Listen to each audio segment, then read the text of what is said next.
গৃহস্থ লোকের একটাই ধর্ম, মনে রাখবেন। ভাগবতে অম্বরীশ মহারাজের চরিত্র দিয়ে সিদ্ধান্ত দিলেন। অম্বরীশ মহারাজের 100 স্ত্রী ছিলেন, 100 স্ত্রী। অথচ সেই অম্বরীশ মহারাজের সকল ইন্দ্রিয় দ্বারা তিনি ভগবান ঋষিকেশের সেবা করেছেন। কল্পনা করা যায়? ওনারা কিন্তু রাজা হয়েও ঋষি ছিলেন, রাজা হয়ে ঋষি, যাকে রাজর্ষি বলা হয়। সংসারে থেকেও তারা সন্ন্যাসী।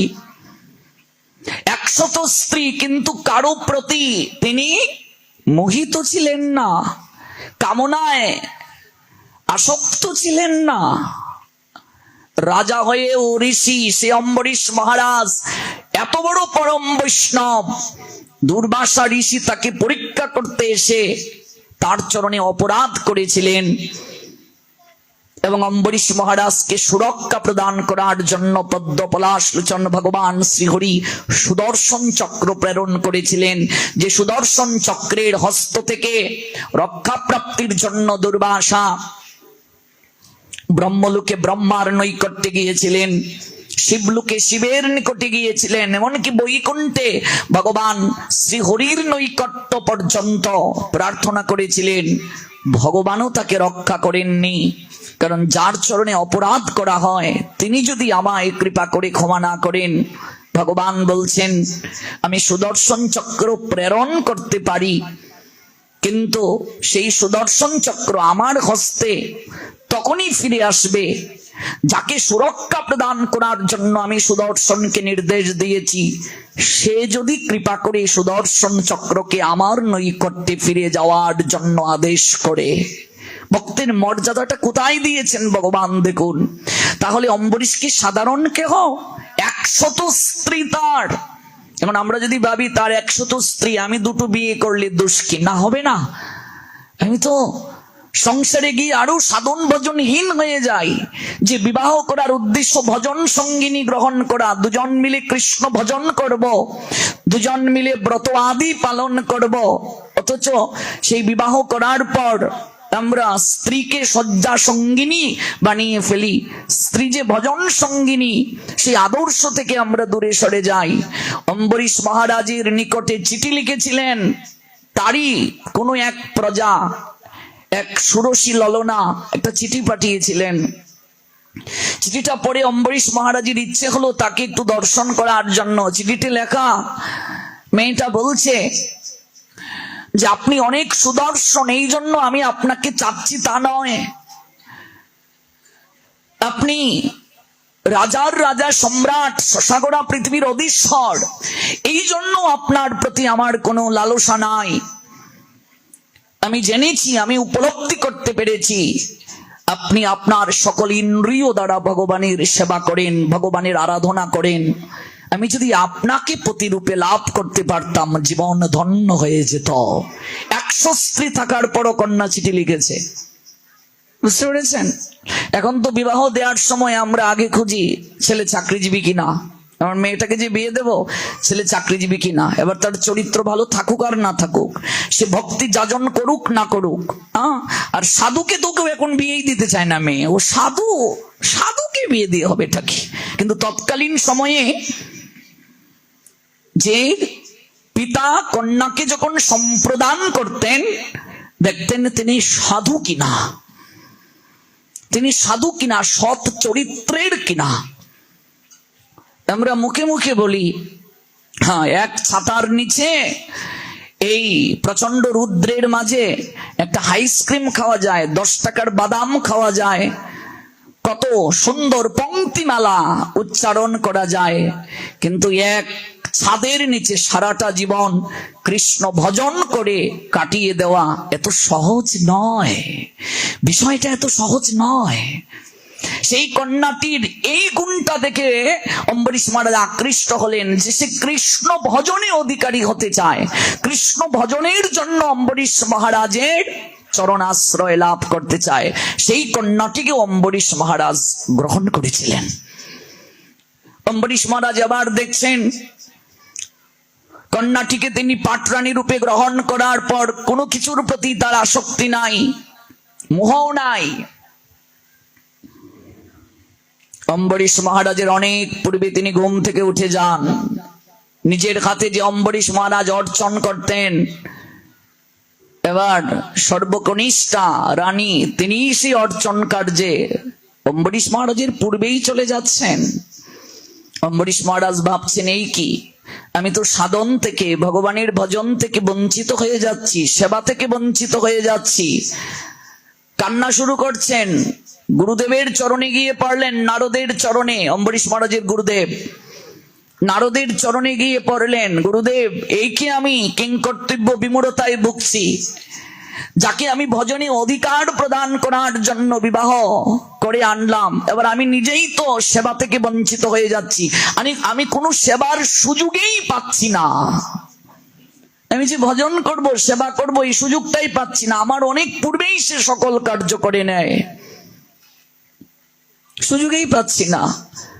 দেবর্ষি তখন বললেন, পুত্র, আমি তোমার বেদনা উপলব্ধি করতে পেরেছি। তুমি এক কাজ করো, একটা ভজন কুটির বানিয়ে তোমার স্ত্রীকে স্বতন্ত্র করে দাও, বিগ্রহ দিয়ে দাও, সে তার ভজন নিয়ে থাকুক আর তুমি তোমার ভজন নিয়ে থাকো। দেখুন, এই যে ভাগবতের চরিত্রগুলো, এই যে ভাগবতের এই চরিত্রগুলো থেকে সংসারী মানুষকে শিক্ষা নিতে হবে যে জলের মাঝে পদ্ম আছে, কিন্তু সেই পদ্ম যতক্ষণ জলে থাকে ততক্ষণ সতেজ থাকে। পদ্মকে জল থেকে যদি তুলে নেওয়া হয়, জলবিন্দু কিন্তু সেই পদ্মকে গভীরভাবে স্পর্শ করতে পারে না। সংসারে যাওয়া দোষের কিছু নয়, কিন্তু সংসার যাদেরকে স্পর্শ করে, সংসারের মাঝে যারা নিজেকে হারিয়ে ফেলে, কখনো সেই সংসার দ্বারা সে কখনো ভবরোগ দূর করতে পারবে না, মুক্তির সোপানে যেতে পারবে না। ওই সংসার তার বন্ধনেরই কারণ হবে। আলাদা ভজন কুটির স্থাপন করে দিলেন, বিগ্রহ বসিয়ে দিলেন। এবার এত সুন্দর করে সেই বিগ্রহের সে শৃঙ্গার করে অম্বরীশ মহারাজ যখন বিগ্রহ দর্শন করতে আসেন, বিমোহিত হয়ে যান, সেখানেই তিনি বসে থাকেন। বাকি রানীরা ভাবছেন, মহারাজ অন্তত সপ্তাহে একদিন হলেও আমাদের সবাইকে তিনি সময় দিতেন, তার দর্শন পেতাম। আজ ছোট রানীর কুটিরেই সব সময় তিনি থাকেন, তার কারণটা কি? রানীগণ দেখলেন যে ছোট রানী এতটা ভজনে আবেশিত নিজেকে রাখেন, এত চমৎকার করে তিনি বিগ্রহকে শৃঙ্গার করেন। এই জন্য অম্বরীশ মহারাজ এই অহৈতুকী রূপ, অনিন্দময় রূপ দর্শন করে চোখ ফেরাতে পারেন না। বাকি রানীরা গিয়ে বায়না ধরেছে মহারাজের কাছে, মহারাজ, আমরাও ভজন করব, আমাদেরকে আলাদা করে কুটির বানিয়ে দিন, আর একটা বিগ্রহ স্থাপন করিয়ে দিন। আমার গুরুদেব বলেন, যদি প্রতিযোগিতা হতে হয়, ভজনের প্রতিযোগিতা করো। রাধারানী চন্দ্রাবলী ভজনের প্রতিযোগিতা করেছিলেন, কে কতটা গোবিন্দকে ভালোবাসবে। আমরা তো প্রতিযোগিতা করি অন্যভাবে, ওর একতলা আছে, আমার দুতলা দরকার, এই হলো আমাদের প্রতিযোগিতা। কিন্তু না, শাস্ত্র বলছে প্রতিযোগিতা তো থাকবেই, কিন্তু প্রতিযোগিতাটা হবে ভজনের প্রতিযোগিতা। ও একাদশীতে জল খেয়ে ব্রত করে, আমি নির্জলা ব্রত করব। ও ফল খেয়ে করে, আমি জল খেয়ে করব। ও একাদশীতে রাত্রিবেলা ঘুমিয়ে থাকে, আমি জেগে জেগে হরিনামের মাধ্যমে হরিবাসরে জাগরণ করব। এই প্রতিযোগিতা দোষের কিছু নয়, এই প্রতিযোগিতা কখনো বন্ধনের কারণ হয় না। এই লোভ কখনো মানুষকে নরকের তৃতীয় দরজায় নিয়ে যায় না। লোভ থাকা ভালো। নরোত্তম দাস ঠাকুর বলছেন, যে লোভ কৃষ্ণ ভজনের প্রতি হয়, এই লোভ কখনো বন্ধনে আবদ্ধ করে না। প্রত্যেক রানীগণ একটা করে ভজন কুটির পেলেন, বিগ্রহ নিয়ে তারা শৃঙ্গার করছেন, সেবা করছেন, আনন্দে বিমোহিত আছেন।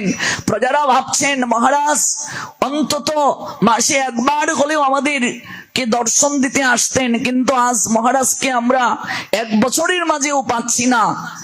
কারণ সব শ্রীমন্দিরে গিয়ে দর্শন করে মহারাজ আর সময় দিতে পারছেন না। প্রত্যেক প্রজারা ভাবলেন, ব্যাপারটা কি, আমাদের মহারাজের এই পরিবর্তনের পশ্চাতে কি কারণ, কেন আমরা মহারাজকে একান্তে পাচ্ছি না? জানলেন প্রত্যেক রানীগণের শ্রীকুটিরে মহারাজ যান, সেখানে অনিন্দময় বিগ্রহ দর্শন করে বিমোহিত হয়ে থাকেন। যে শ্রীমন্দিরে বিগ্রহের শৃঙ্গার যত সুকান্তময় হয় সেখানেই মহারাজ থাকেন। প্রজাগণ ভাবছেন অম্বরীশ মহারাজের নৈকট্যে এসে, মহারাজ আমরা আপনার কাছে একটা ভিক্ষা নিয়ে এসেছি, এক একটা প্রদেশে আপনি এক একটা মন্দির বানিয়ে দিন, আর ভজনের ব্যবস্থা দিন করে বিগ্রহ স্থাপন করিয়ে দিন, আর আপনি সেই বিগ্রহ দর্শন করার জন্য মাসে একবার হলেও আমাদের এখানে যাবেন। পুরো রাজত্বটা কৃষ্ণ ভাবনায় ভাবিত করে দিয়েছিলেন একটা কন্যা। বাবুন, অনুভব করুন। এই জন্য স্ত্রী যদি ভজন পিপাসু না হয়, একটা পুরুষ যতই ভজনশীল হোক না কেন, বিবাহের পর তার ভজন নষ্ট হয়ে যাবে, নষ্ট হয়ে যাবে, নষ্ট হয়ে যাবে। একটাই কারণ, ভাগবত বলছেন স্পর্শ দোষ।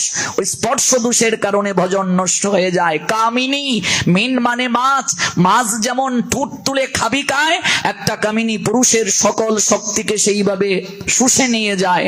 এই জন্য স্ত্রী যদি ভজনশীলা না হয়, কোনোদিন পুরুষ যখন বিবাহের পর স্বামী হবে ভক্তিতে অগ্রসর হতে পারবে না, পারবে না, পারবে না, পারবে না।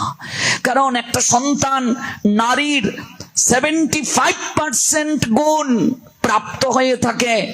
আপনি যান, যারা টেকনোলজিতে উন্নত, চীন, যাদের প্রোডাক্ট ছাড়া আমরা চলতে পারি না, সেই চীনে গর্ভবতী মায়েদেরকে ক্লাস দেয়া হয় টেকনোলজি সম্পর্কে, প্রযুক্তি সম্পর্কে। এটা আমাদের আর্য ঋষিদের ধ্যান ধারণা। গর্ভবতী মায়েদেরকে তারা ক্লাসগুলো কেন দিচ্ছে? পেটের ভেতর থেকে সন্তান শিক্ষা গ্রহণ করছে। এটা তো আমাদের সনাতন সংস্কৃতি। আপনি অনুভব করুন।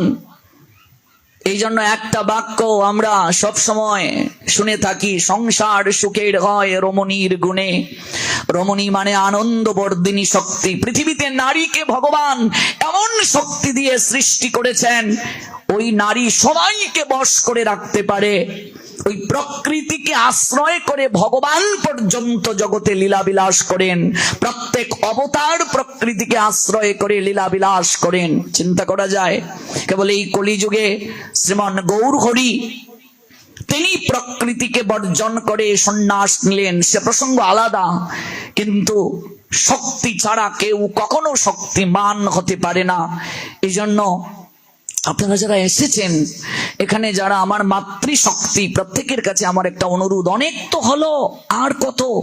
এবার একটু চেষ্টা করতে হবে, একটু আহার শুদ্ধির দিকে অগ্রসর হতে হবে। আর কত? দায়িত্ব কর্তব্য পালন করতে করতে দেখবে দিন শেষে হিসাবের খাতাটা শূন্য। কিচ্ছু নিজের জন্য করা হলো না, কিছুই করা হলো না। একটু ভজনে অগ্রগতির দিকে যেতে হবে। আর কত? অনেক তো হলো, যে কারণে ভগবান পাঠালেন আমাকে জগতে। বাকিটা সময় তার সংসার একটু করি, অনেক তো ভোগ হলো, একটু একটু করে এখন ত্যাগ করার চেষ্টা করি। ত্যাগের মাঝেই তো প্রকৃত সুখ। একটু একটু করে ভজন আবেশটাকে অগ্রসর করাই, একটু একটু করে আমার যে অভ্যাসগুলো আছে, কু অভ্যাস, এগুলোকে ত্যাগ করি। 17 দিন আমি যেহেতু তিথিগুলো মানছি, তাহলে আর কি, এখন একটু চেষ্টা করি চাতুর্মাস্যটা করার। 4 মাস যখন করলাম, তারপর চেষ্টা করি আর কত, এবার বাকিটা জীবন প্রসাদ পাই। একটু একটু করে চেষ্টা করি, আর কত। দিন শেষে দেখবে হিসাবের খাতাটা শূন্য। 30 বছরের পরের জীবনটা হলো, ভাগবত জানালেন, গাধার জীবন। কিসের জীবন বাবা? গাধার জীবন। গাধা যেমন ভার বহন করে, 30-এর পরের জীবনটা হলো গাধার জীবন। আমি বিবাহ করলাম, স্ত্রীর ভার বহন করছি, স্ত্রী স্বামীর ভার বহন করছে, সন্তানের ভার বহন করছি। 50 বছর বয়স পর্যন্ত এই ভার বহন করতে হবে। 50-এর পরের জীবনটা হলো বানরের জীবন। বানরের জীবন কিভাবে? বানর খেলা দেখায়, বানরকে দিয়ে খেলা দেখানো হয়, বানর গাছের ডালে ঝুলে থাকে। 50-এর পরের জীবন বানরের জীবন। যদি 3 ছেলে হয়, তাহলে মা ওই এক ছেলের বাসায় 1 মাস, আরেক ছেলের বাসায় 15 দিন, আরেক ছেলের বাসায় 20 দিন। এইদিকে মেয়েও টেলিফোন করছে, কি গো আমাকে তো ভুলেই গিয়েছো, তোমার নাতনিটাকে নিয়ে যে কষ্ট করছি, আমাদের এখানে এসে 1 মাস থাকলে কি হয়?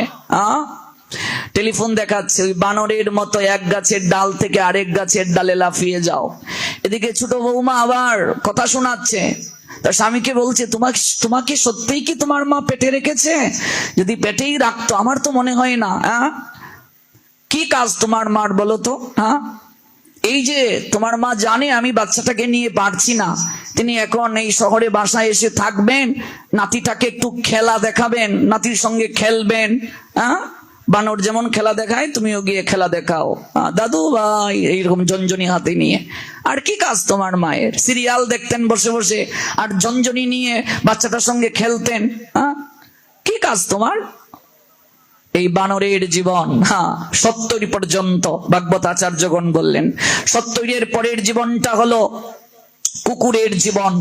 কুকুর যেমন পাহারা দেয়, 70 পরের জীবন কুকুরের জীবন। পাহারাদার কেউ নাই বাসায়। কি গো পাটে যাওয়ায় না? গোপালজিওর মন্দিরে যাব তো ঠিকই, দিনকাল ভালো না, বৌমাও তো ঈদের ছুটিতে চলে গেছে, খালি বাসা, কি করে যাই? কুকুরের মতো পাহারাদার, কেউ নাই। বুড়ার বুড়ি 2 জন বসে রইল পাহারাদার, আর সবাই জার্জির মতো আছে, বুঝলে মা? তারপর দাঁতও পড়ে গেল, স্মরণ শক্তিও নাই। ছোটবেলা 3 ছেলে ঝগড়া করেছে, মা আমার, আমি মায়ের কাছে ঘুমাবো, আমি মায়ের কাছে ঘুমাবো, আমার মা, আমার মা। আর এখন বুড়া বুড়ি হয়ে গেছে, এবার 3 ছেলে ঝগড়া করে, তোর মা, তোর মা। ছোটবেলা বলছে আমার মা, এখন বলে তোর মা। বৌমা চিৎকার করে, তোমার মাকে একা তুমি কেন টানবে? দায়িত্ব কি আমাদের? তোমার বাকি 2 ভাইয়ের তো দায়িত্ব আছে। আমি কেন এই অচল মাল টানবো? কেন টানবো আমি এখন? এই প্রস্রাব পায়খানা এগুলো কে টানবে? শহরের বাসায় জলের সমস্যা, ফাল্গুন চৈত্র মাসে জলের লেয়ার নিচে নেমে যায়, গ্রামে রেখে আসো, তোমার বড় ভাইয়ের কাছে থাকতে পারে না? ছোটবেলা বলেছে আমার মা, আমার মা, আর এখন বলে তোর মা, তোর মা, তোর মা। বুঝবো কখন? কখন বুঝবো? দিন শেষে শূন্য, হিসাবের খাতাটা শূন্য। ভক্তিবিনোদ ঠাকুর বললেন, না ভজিয়া তোমারে বৃথা দিন গেল, এখন কি হইবে গতি? তারপর কান্নাকাটি, হে গোবিন্দ, তোমাকে যদি একটু সময় দিতাম আজকে আমার এই দুর্গতি হতো না। কিন্তু কিছু করার নেই, এই সময় তো ভজন করারও শক্তি নেই। গোপালকে এসে প্রণাম দিয়ে বলছে, একবার সিঁড়ি দিয়ে উপরে উঠতে পারি না, কোনো ক্রমে কষ্ট করে উঠলাম। গোপাল বাবারে, তুই ছাড়া আমার আর কেউ নাই, আর কেউ নেই। গোপাল মনে মনে হাসেন, যেদিন ডাকার সময় ছিল, শরীরে শক্তি ছিল, সেই দিন তো একদিনও এলে না রে মা।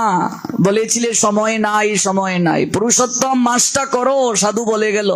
কি করে করব বাবা, কি ঝামেলা, সংসারের ঝামেলা। বলেছিলে সময় নাই। এখন সবার কাছে মূল্যহীন, কেউ ভালোবাসে না, চোখেও ভালো করে দেখো না, দাঁতও নড়ে গেছে, কানেও ভালো করে শোনো না, এখন এসেছো আমার কাছে। যেদিন ডাকার সময় ছিল, যৌবন ছিল, সেদিন বললে সময় নাই। আজকে সবাই তোমাকে ভালোবাসে না, মূল্যহীন, আজ এসে বলছো তুমি ছাড়া আমার আর কেউ নাই। গোপাল বলছে না, তোমাকেও দেখার আমার সময় নাই। বাচ্চা কান্না না করলে মাও কোলে তুলে নেয় না। কিচ্ছু করব না, আর এত সুন্দরভাবে ভগবানের নাম নিয়ে চলে যাব, ভাবলে কি করে? এত সহজ নয়। জীবন যদি এত সহজ হয়ে যেত রে মা, তাহলে সাধকরা এত পরিশ্রম করতেন না, সাধকরা সাধনায় নিজের জীবন উৎসর্গ করতেন না। আমরা বাজারে যখন সবজি কিনতে যাই, টাটকা সবজিটা কিনি, টমেটোটা একটু পরিবর্তন করে দাও, এটা পচে গেছে, টাটকা টাটকা সবজি। সাধু সেবা দেবে, টাটকা সবজি কিনতে যাই। সংসারের জন্য বাজার করব, টাটকা ফুলের মালা আনবো, টাটকা ফুলের মালাটা। ফল কিনতে গেলে টাটকা ফল, ফলের ক্ষেত্রে টাটকা ফল, সবজির ক্ষেত্রে টাটকা সবজি, ফুলের মালার ক্ষেত্রে টাটকা ফুলের মালা, সব টাটকা ভগবানের মন্দিরে নিয়ে যাচ্ছি, আর নিজে যাচ্ছি বাসি হয়ে ভগবানের কাছে। কথাটা বোঝাতে পারিছি কি? সকল ক্ষেত্রে টাটকা চাই, আর নিজে ভগবানের কাছে যাচ্ছি বাসি হয়ে। বাসি মানে বুঝতে পেরেছেন তো?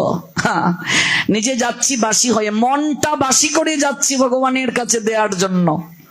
আর ভগবান গীতার 2টা শ্লোকে বললেন, নবম অধ্যায়ের 34, অষ্টাদশ অধ্যায়ের 65, মন মনা ভব, তোমার এই মনটা আমায় দাও। কিন্তু মনটাকে বাসি করে ভগবানকে দিচ্ছি, সর্বক্ষেত্রে টাটকা। 40 বছর হয়ে গেছে, যে বিয়ে করে নাই সেই ছেলেটার ক্ষেত্রে বউ দেখতে যায়, সেও চায় একটা ইয়াং মেয়ে, দেখো 20 বছরের মেয়ে বিয়ে করতে চায়, 40 বছরের ছেলে বিয়ে করবে, সেখানেও টাটকা বউ চাই। আর এই মনটা ভগবানের ক্ষেত্রে দেওয়ার সময় বাসি। হাসপাতালে যাও, সিট খালি নাই।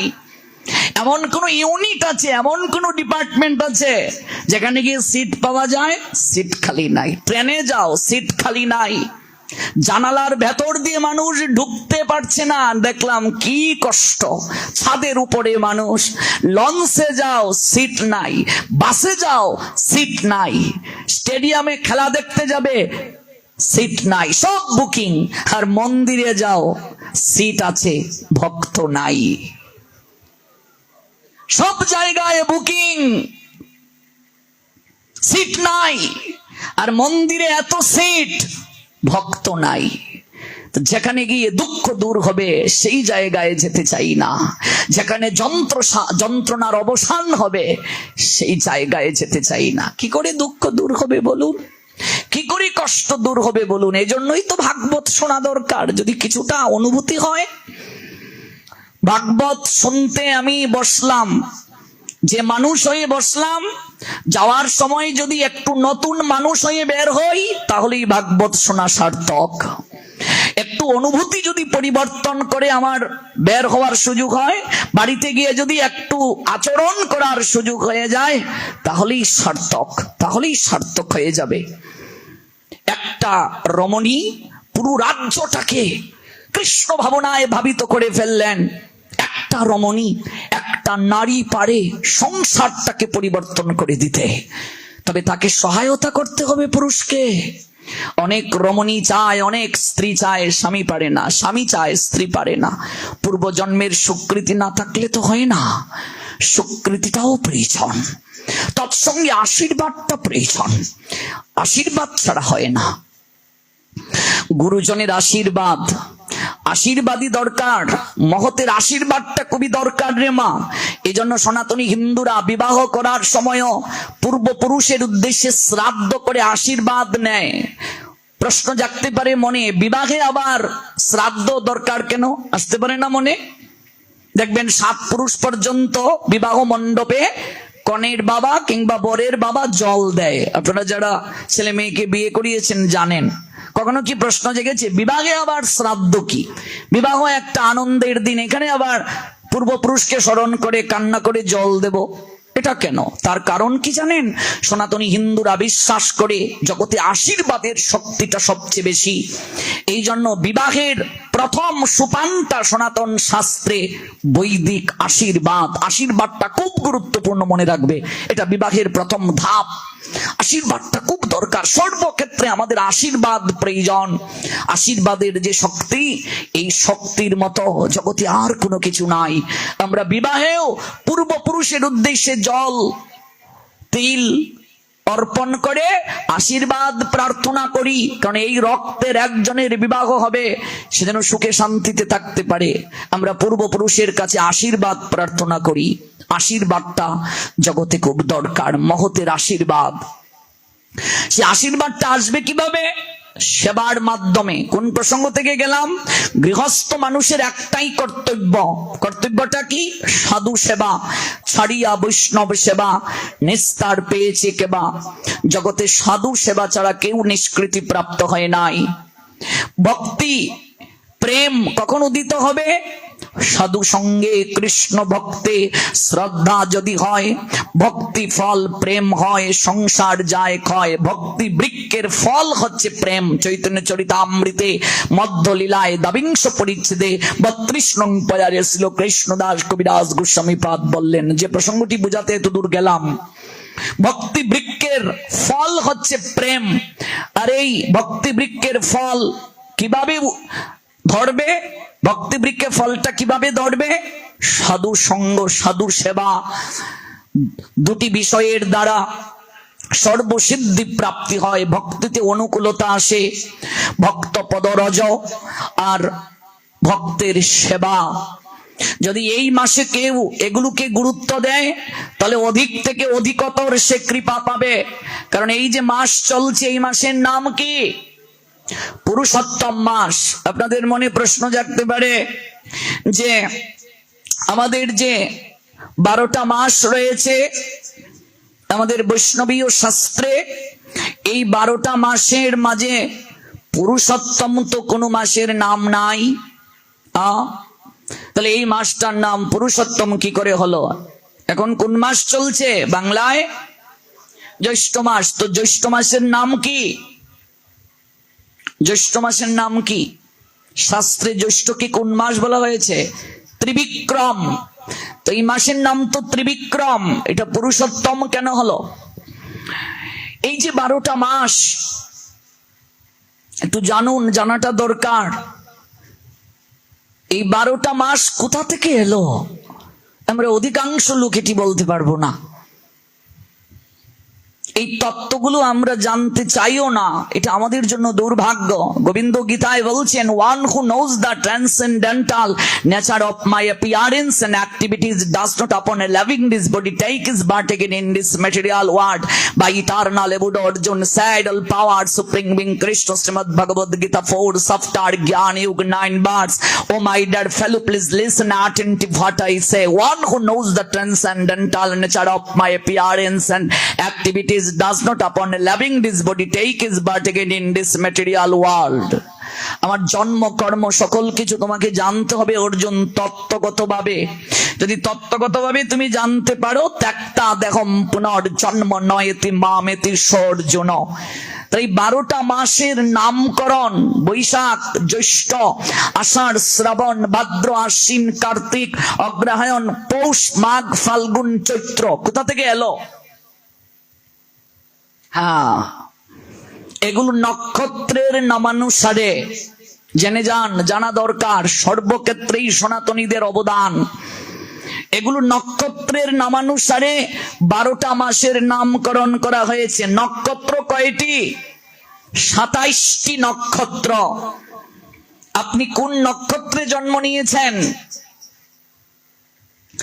এটিও জানতে হবে। যদি না জানেন, তিথির সঙ্গে নক্ষত্রের সঙ্গে শরীরের একটা সম্পর্ক আছে। তিথি নক্ষত্রের সঙ্গে শরীরের সম্পর্ক আছে। না জানলে শরীরে কঠিন কঠিন ব্যাধি হবে। যদি কোন সময়ে কোন কার্যটা করা উচিত নয় যদি না জানি। তো 27টি নক্ষত্রের নাম কি একটু জেনে যান। প্রথম নক্ষত্রের নাম অশ্বিনী, 2 ভরণী, 3 কৃত্তিকা, 4 রোহিণী, 5 মৃগশিরা, 6 আদ্রা, 7 পুনর্বসু, 8 পুষ্যা, 9 অশ্লেষা, 10 মঘা, 11 পূর্ব ফাল্গুনী, 12 উত্তর ফাল্গুনী, 13 হস্তা, 14 চিত্রা, 15 স্বাতি, 16 বিশাখা, 17 অনুরাধা, 8 জ্যেষ্ঠা, 19 মূলা, 20 পূর্ব আষাঢ়া, 21 উত্তর আষাঢ়া, 22 শ্রবণা, 23 ধনিষ্ঠা, 24 শতবিশা, 25 পূর্ব ভাদ্রপদা, 26 উত্তর ভাদ্রপদা, 27 রেবতী। এই হলো 27টি নক্ষত্র। কোন কোন পুরাণ শাস্ত্রে এবং কোন কোন প্রাচীন গণনায় আরো একটি নক্ষত্র পাওয়া যায় যাকে অভিজিৎ নক্ষত্র বলা হয়। তবে এই 27টি নক্ষত্রের মাঝে 12টা নক্ষত্রের নামানুসারে এই 12টা মাসের উৎপত্তি। তন্মধ্যে ভগবান কৃষ্ণ কোন নক্ষত্রে আবির্ভূত হয়েছেন? কোন নক্ষত্র? রোহিণী নক্ষত্র। শ্রীমান মহাপ্রভু কোন নক্ষত্রে আবির্ভূত হয়েছেন? ফাল্গুনী নক্ষত্র। রাধারানী কোন নক্ষত্রে আবির্ভূত হয়েছেন? বিশাখা নক্ষত্র। আর আমার জন্ম হয়েছে পুনর্বসু নক্ষত্রে, 8 শ্রাবণ 1399 বঙ্গাব্দ, পুনর্বসু নক্ষত্র, রাত 3:32। পুনর্বসু নক্ষত্র। প্রত্যেকেরই নক্ষত্র, তিথি, ক্ষণ, দিন এবং রাশি জানাটা খুবই দরকার। রাশি কয়টি মা? রাশি কয়টি? 12টি রাশি। প্রত্যেকেরই জন্ম অনুযায়ী রাশি হয়। মেষ, বৃষ, মিথুন, কর্কট, সিংহ, কন্যা, তুলা, বৃশ্চিক, ধনু, মকর, কুম্ভ, মীন। এই হলো 12টা রাশি, 27টি নক্ষত্র। বৈশাখ বিশাখা নক্ষত্র থেকে এসেছে।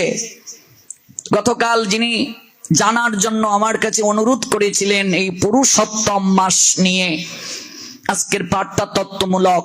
উনি আজ অনুরোধ করেছেন যে এই পুরুষোত্তম মাস সম্বন্ধে আমাদের জানা দরকার। যে পুরুষোত্তম মাস যদি অধিক মাস হয়, তাহলে এটি তো 12 মাসের মাঝেই আমরা জ্যৈষ্ঠ মাসে পাচ্ছি, তাহলে এটি অধিক মাস কি করে হলো? এই বৈশাখ এসেছে বিশাখা নক্ষত্র থেকে।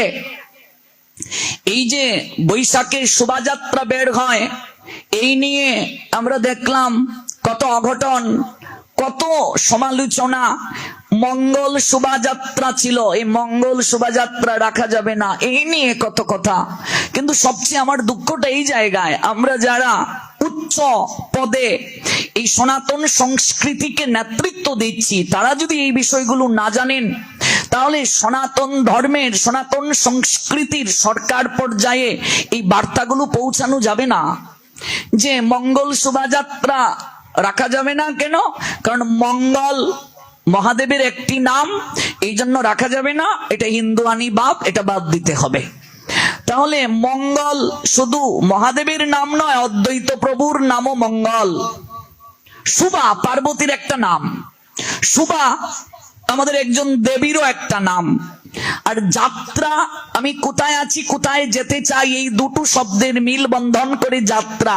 যাত্রা মঞ্চে দেখবে দুটো পথ, একটা প্রবেশ আর একটা প্রস্থান। এই সংসারটা যাত্রা মঞ্চ।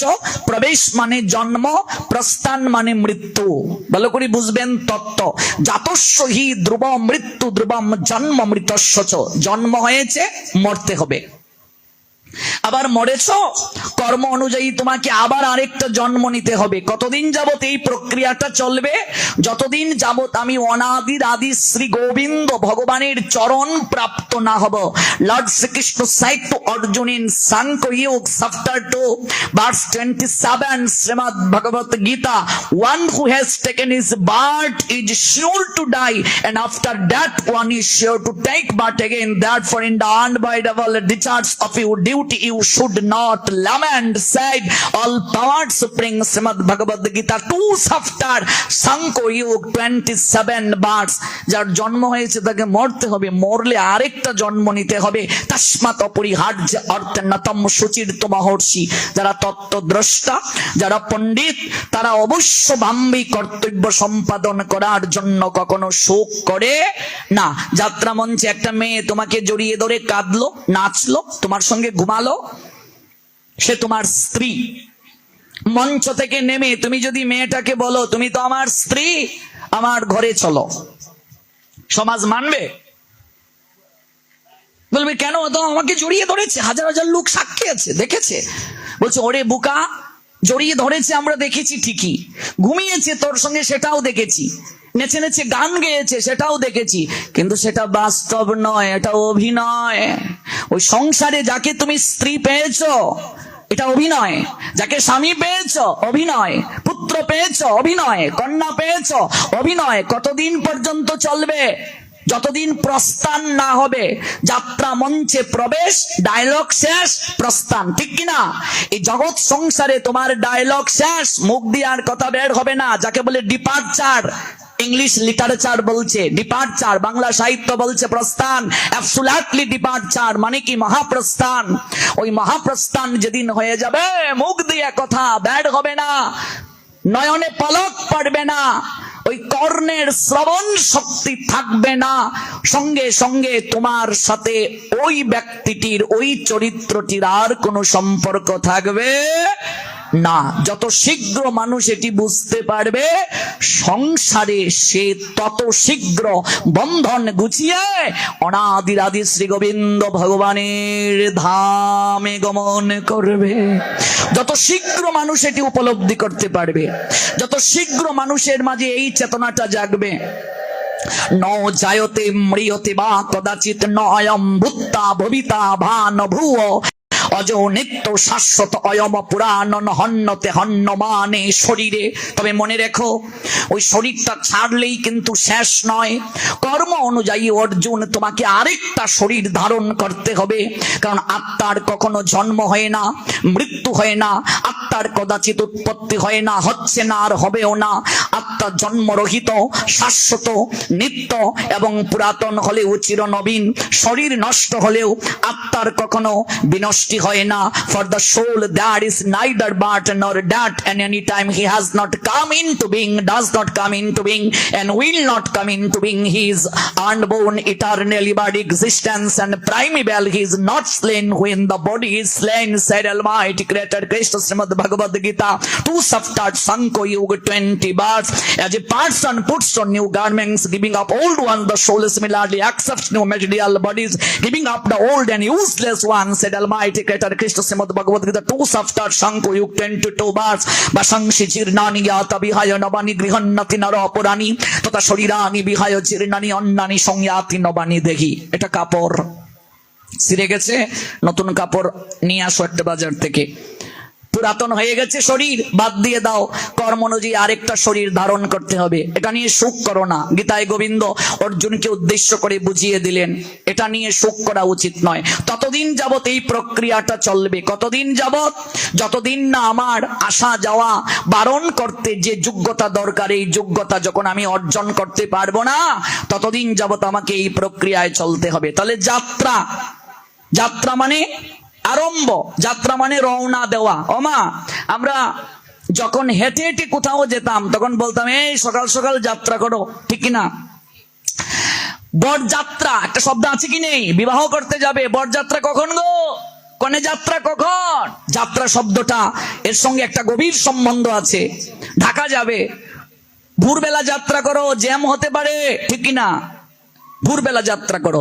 তো কোথাও যেতে গেলে যদি সকাল সকাল যাত্রার চিন্তাটা থাকে, আর যেখান থেকে এলে তোমার বাড়ি, ওইখানে তো ভাড়াটিয়া আছো, যে লোকটা মালিক হয়ে আরো 5টা ঘরকে ফ্ল্যাটে ভাড়া দিচ্ছে, নিজেকে মালিক ভাবছে, ওই লোকটাও ভাড়াটিয়া এই সংসারে।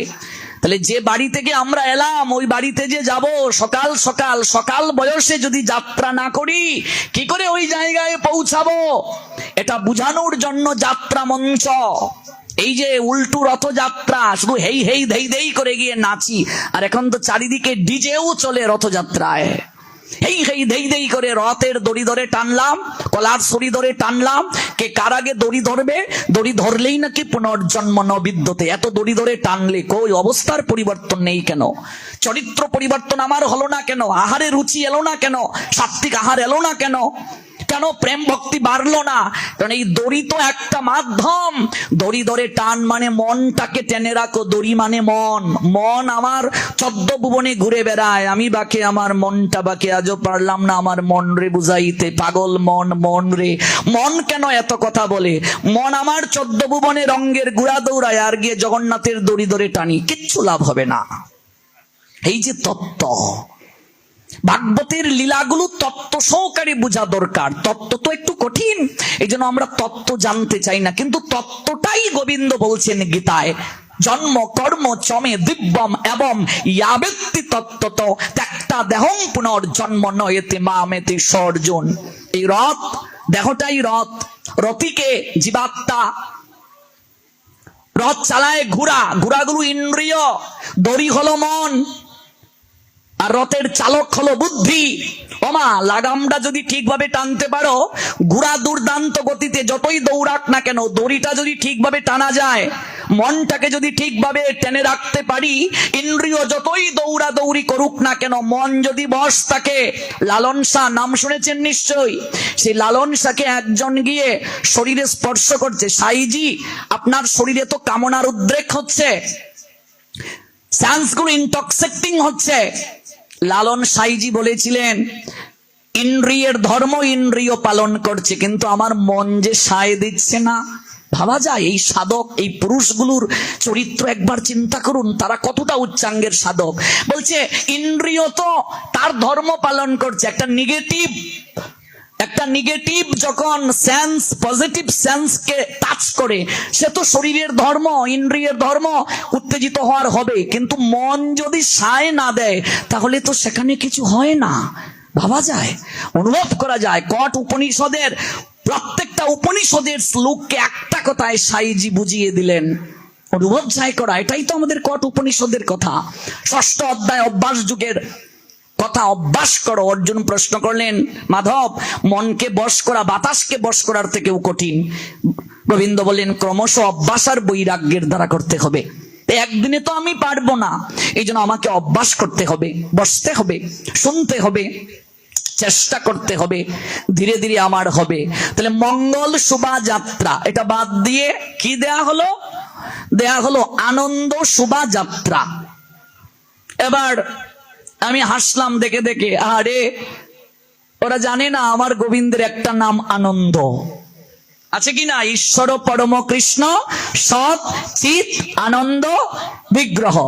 এবার আনন্দ শোভাযাত্রা নিয়ে শুরু হলো লেখালেখি, অথচ আমাদের যারা এত বড় বড় কমিটিতে আছে সনাতন ধর্মের, ওনারা এই ব্যাখ্যাগুলো দিচ্ছেন না। তারা ভাবলেন এই তারিখে, ভাবছেন না তাহলে বৈশাখে আমরা মঙ্গল শোভাযাত্রাও রাখবো না, আনন্দ শোভাযাত্রাও রাখবো না, আমরা দেব বৈশাখ শোভাযাত্রা। এই তারিখে হলো কি বৈশাখ শোভাযাত্রা। আমি বললাম এইখানেও তো তোমরা ঠকে গেলে, কারণ বৈশাখ এসেছে বিশাখা নক্ষত্র থেকে, আর বিশাখা তো আমাদের রাধারানীর প্রাণের সখী গৌর প্রেমানন্দে। এবার যাবে কোন দিকে যাবে? যেদিকে যাবে সেদিকেই তো আমাদের সকল কিছু। 7 বার সেটাও তো আমাদের শাস্ত্র অনুযায়ী, 12টা মাস আমাদের শাস্ত্র অনুযায়ী, যাবে কোন দিকে?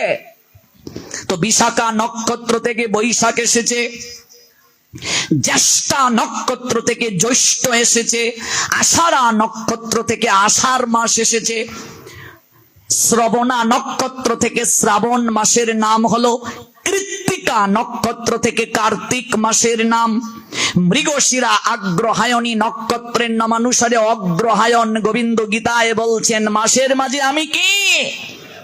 মাসের মাঝে অগ্রহায়ণ, কিন্তু মহিমা বেশি কার্তিকের।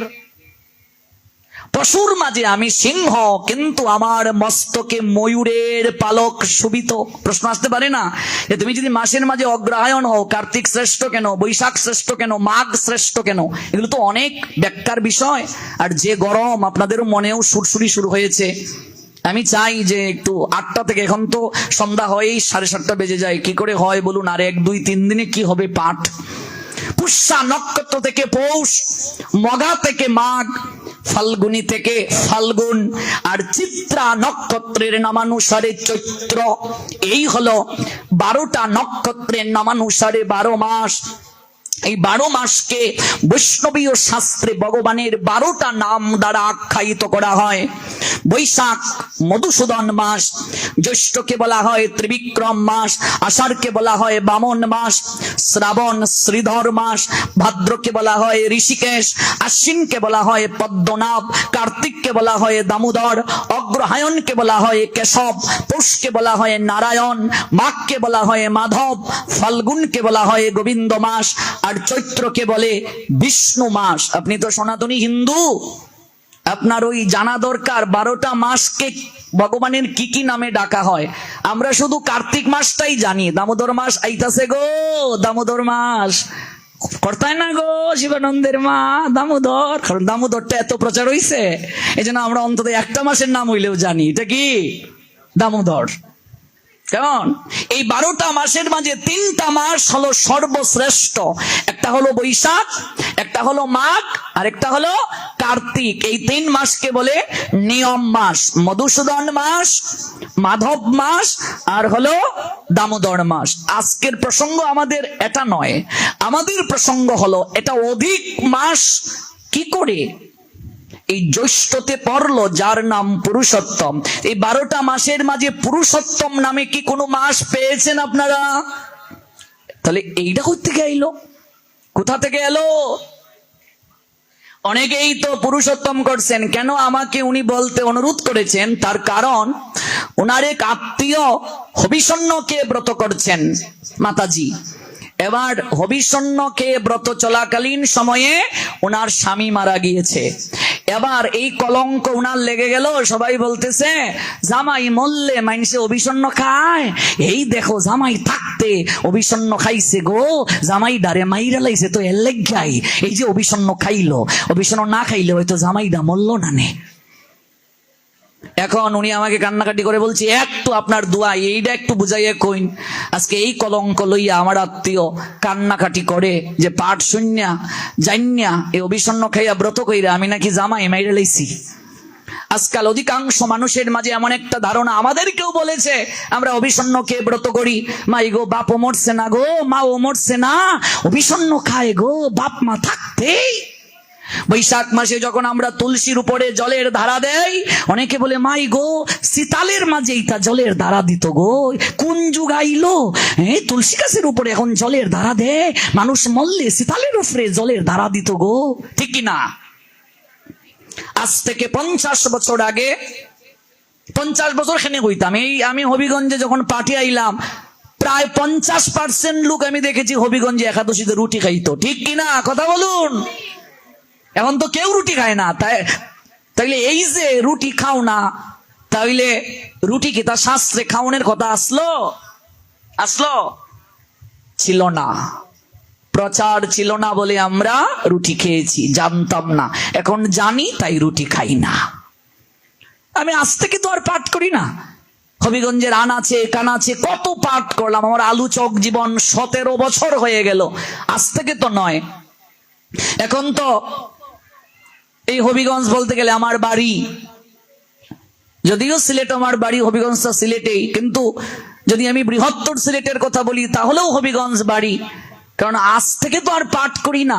এখন তো এই মুখগুলো আমার পরিচিত হয়ে গেছে, যারা পাগলের মতো পাঠ শুনতে আসেন এই মুখগুলো তো এখন অনেক হয়ে গেছে পরিচিত। আর এই সিলেটের মাঝে একটা জায়গাতেই পাঠ রাখি, বগলা বাজার, আর কোথাও হবিগঞ্জেও পাঠ রাখি না, সব বাইরে।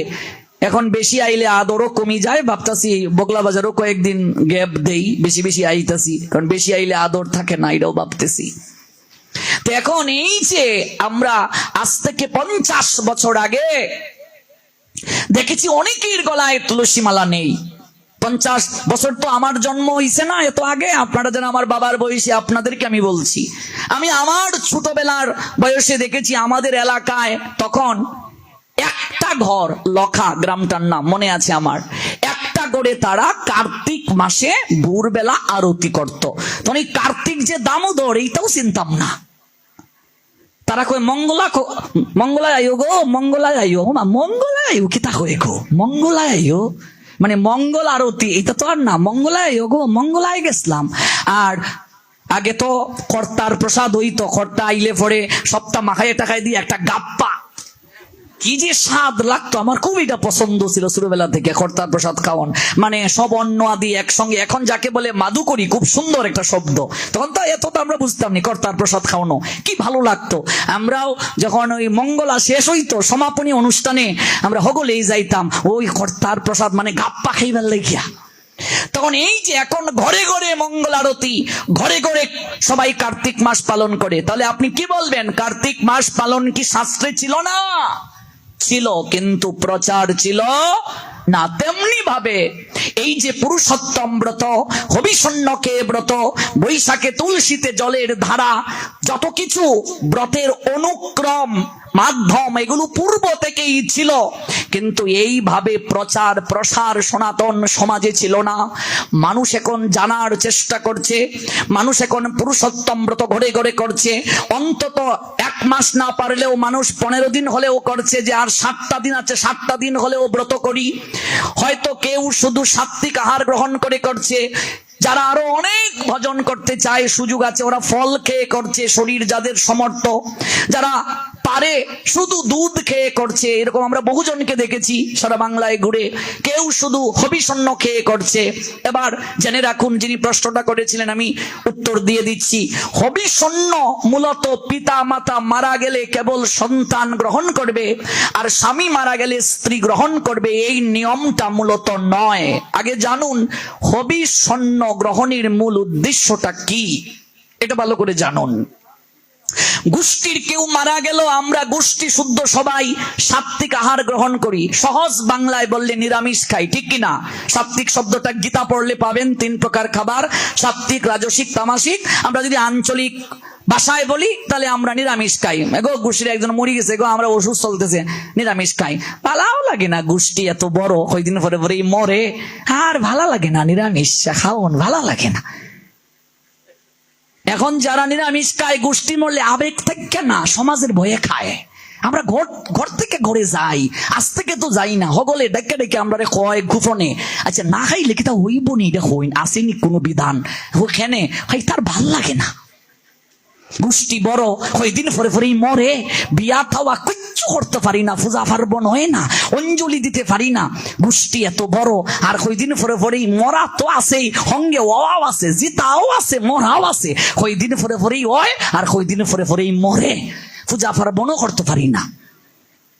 এই যে চারিদিকে কেবল এই প্রবণতা, কিন্তু তত্ত্ব জানি না। মানুষ যদি তত্ত্ব জানতো তাহলে মানুষ উপলব্ধি করত যে কেন গোষ্ঠীর একজন মারা গেলে আমরা নিরামিষ খাচ্ছি, কেন বাবা মা মারা গেলে সন্তান হবিষণ্য বা ফলমূল খেয়ে থাকে, ঠিক কিনা? সবাই দেখেছেন তো, আপনাদেরও যারা পিতামাতা মারা গেছে, যদিও আমার পিতামাতা এখনো আছেন জগতে, পিতামাতা দেহ রাখলে আমরা একটা সুখের চিহ্ন ধারণ করি। আমরা সিলোটি ভাষায় কই ধরালোয়া, এই ধরার চিহ্ন শাস্ত্রের ভাষায় সুখ চিহ্ন, এই সুখের চিহ্নটা ধারণ করলাম।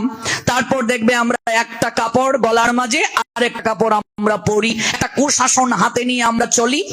এই সময়টাতে প্রত্যেকেই আমাদেরকে ফল মূল ইত্যাদি ইত্যাদি দিয়ে যায়, এবং এই সময়টা একটা ব্রত চলে। ভালো করে জানুন, ভালো করে উপলব্ধি জান করে।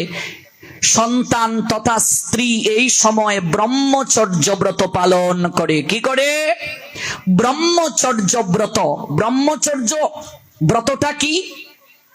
ব্রহ্মচর্য ব্রত পালনের উদ্দেশ্য হলো, পিতা দেহ রাখলেন, যদি শ্রাদ্ধে পিণ্ড দানের পূর্ব পর্যন্ত সেই পুত্র সন্তানের বীর্য স্খলন হয়ে যায় কোনো কারণে, তাহলে যদি ঠান্ডা থাকে, শীতল থাকে, ইন্দ্রিয়গুলো এত বিক্ষিপ্ত হবে না, উত্তেজিত হবে না, ফলমূল আর যদি commemorate of our life that causes us suffer most anxiously and access all time and all situation. আমরা জগতে দুঃখ পাচ্ছি, যন্ত্রণা পাচ্ছি, কষ্ট পাচ্ছি। ভগবান যে আমাদের পরম বান্ধব, তিনি যে আমাদেরকে একটা রুল অফ রেগুলেশন দিয়েছেন জগতে ভালো করে চলার জন্য, এটা ভুলে যাওয়ার কারণে আমরা জগতে কষ্ট পাচ্ছি, যন্ত্রণা পাচ্ছি, দুঃখ পাচ্ছি। আমরা আমাদের ধর্ম থেকে যদি সরে যাই, মানুষ থাকে না। ফ্যানের ধর্ম ঘুরে ঘুরে বাতাস দেওয়া, ফ্যান যদি ঘুরতে না পারে ফ্যানের মূল্য আছে বাবা? জলের ধর্ম পিপাসা মেটানো, জল যদি পিপাসা মেটাতে না পারে, জল যদি বিশুদ্ধ না থাকে, পান যদি না করতে পারি, জলের মূল্য আছে গো? আগুনের ধর্ম পুরানো, আগুন যদি পুরাতে না পারে, আগুনের মূল্য আছে? সাপের ধর্ম বিষ দংশন করার শক্তি, যে সাপের বিষ নাই, ও মা দুরা সাপ চিনো গো, এটারে কেউ ভয় পায় না। ভয় পায় গো? মাইটা সাপ চিনো মা? লেঙ্গুরও ধরে টানে, ভয় পায় না। আর জাতি সাপের বাচ্চা দেখলে দৌড়ে পালায়। তো যে সাপের বিষ নাই, এটারে কেউ ভয় পায় না।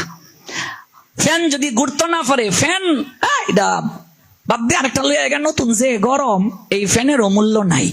ফ্যান তার ধর্ম থেকে সরে গেছে। তো মানুষ যদি তার ধর্ম থেকে সইরা যায়, মানুষেরও মূল্য নাই। তাহলে what means religion? Bhagavatam said religion means the rule of regulation, all power supreme. ধর্ম হলো ভগবানের আইন, আইনকে ধারণ করার নাম ধর্ম। এত আইন কেন দিছেন? দেশের মাঝে আইন যদি না থাকতো তাহলে মানুষ যে বা ইচ্ছা এইভাবে চলতো কিনা? এত আইন থাকার পরেও তো দেখো 6 বছরের বাচ্চা থেকে 80 বছরের বৃদ্ধা দর্শন হয় দেশে। এই যে আসিয়া দেখছো, কচি কচি হাত কাটছে, পাও কাটছে, মুন্ডু কাটছে, কাইটিয়া বালতির মাঝে নিয়ে রেখেছে, আর নিজের বউ এই 6 বছরের বাচ্চারে দর্শন করতে সহায়তা করাইছে। এত আইন কানুন থাকার পরও এই সমাজ সংসারে এত অন্যায় চলছে।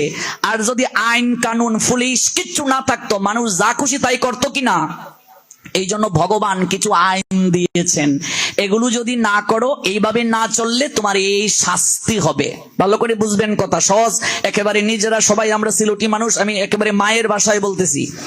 আমরা এই আইনগুলোকে যেন একটু একটু করে অনুসরণ করি। Whatever action a great man performs, common man follow, and whatever standards the exemplary acts all the world pursue, said omnipotent maker Shrimad Bhagavad Gita 3 chapter Karmayoga 10-1 verse, ইয়াত ইয়াত আচরতি শ্রেষ্ঠ তত্ত্বতে বৈতর জনঃ সয়াত প্রমাণম কুরুতে লুপ্ত তনুবর্ততে। এই যে আচরণ, এই আচরণটা ধর্ম, মানাটা ধর্ম। কার আচরণ? আমি পালন করব, ভগবান দিয়েছেন, আইন দিয়েছেন। তাহলে গোষ্ঠীর সবাই তাদের একটা রক্তজাত সম্বন্ধ আছে কি নেই? যে লোকটা মারা গিয়েছে তার প্রতি একটা দায়বদ্ধতা আছে কি নেই? এই জন্য তারা সবাই ইন্দ্রিয়কে নিয়ন্ত্রণ রাখার জন্য শুদ্ধ সাত্বিক আহার করছে। শ্রাদ্ধ বাসরের দিন সবাই মিলে ভগবানের কাছে যে ব্যক্তি দেহ রাখলো, ওর আত্মার শান্তি কামনায় প্রার্থনা করবে। কথাটা বুঝতে পেরেছেন? যেমন আপনি পূজা করবেন, সরস্বতী পূজা, আগের দিন যখন লিপিয়া পুচ্ছা মাগো দেখবা সুন্দইয়া টুইয়া যখন রান্না কইরা খাও নিরামিষটা, মনটা কেমন লাগে গো? পবিত্র লাগে কি না? আর যদি তুমি নিরামিষ খাইছো না, সংযম করছো না, দুর্গাপূজায় গেছো, তোমার বান্ধবী টানতেছে, লো বান্ধবী অঞ্জলিটা দেলাই না রে, আমি সংযম করছি না, মনটা কেমন জানি লাগতেছে রে, শান্তি নাই, মানে অপবিত্র লাগতেছে, ঠিক কিনা? ভালো করে বুঝো। কিন্তু যদি পবিত্র হয়ে সংযম করে নতুন কাপড়টা পরে যাও, এই কাপড়টা পরে তুমি একটু ওয়াশরুমে গেছো গা, না গো যাইতাম না, কেমন জানি লাগতেছে, কাপড়টা অপবিত্র। আর যখন নতুন কাপড় পরে পবিত্র কাপড়ে তুমি যাও, তখন মনটা কেমন কেমন লাগে? এই যে লোকটা মরছে তার প্রতি আমাদের একটা দায়বদ্ধতা আছে, রক্তের টান, দায়বদ্ধতা। গোষ্ঠী শুদ্ধা হবলে এই মিললে আমরা না খাইয়া রইলাম, শুদ্ধ সাত্বিক আহার করলাম, শ্রাদ্ধের দিন আমরা কি করব?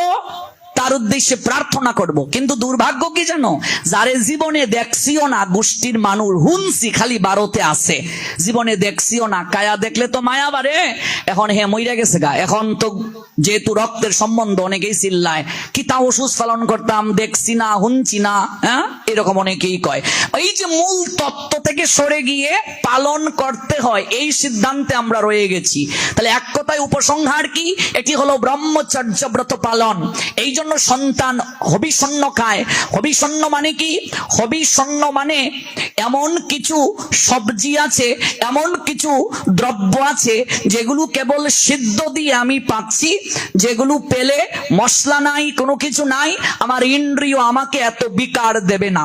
তো ব্রত পালন যারা করে, ব্রত শব্দের অর্থ তপস্যা।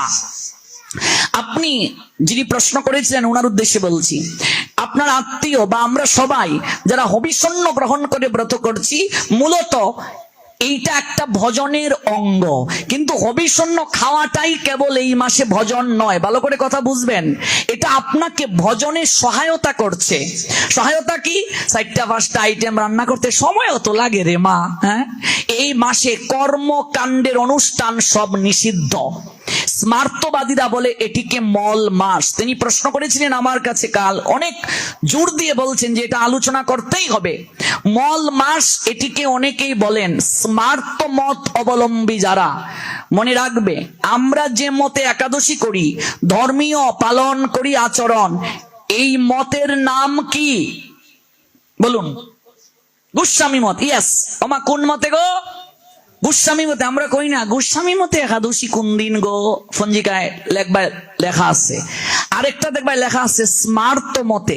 স্মার্ত মতটা কার থেকে আইছে? রঘুনন্দন মাসে কোনো প্রকার কর্মকাণ্ডের অনুষ্ঠান হবে না। কর্মকাণ্ডের অনুষ্ঠান কি?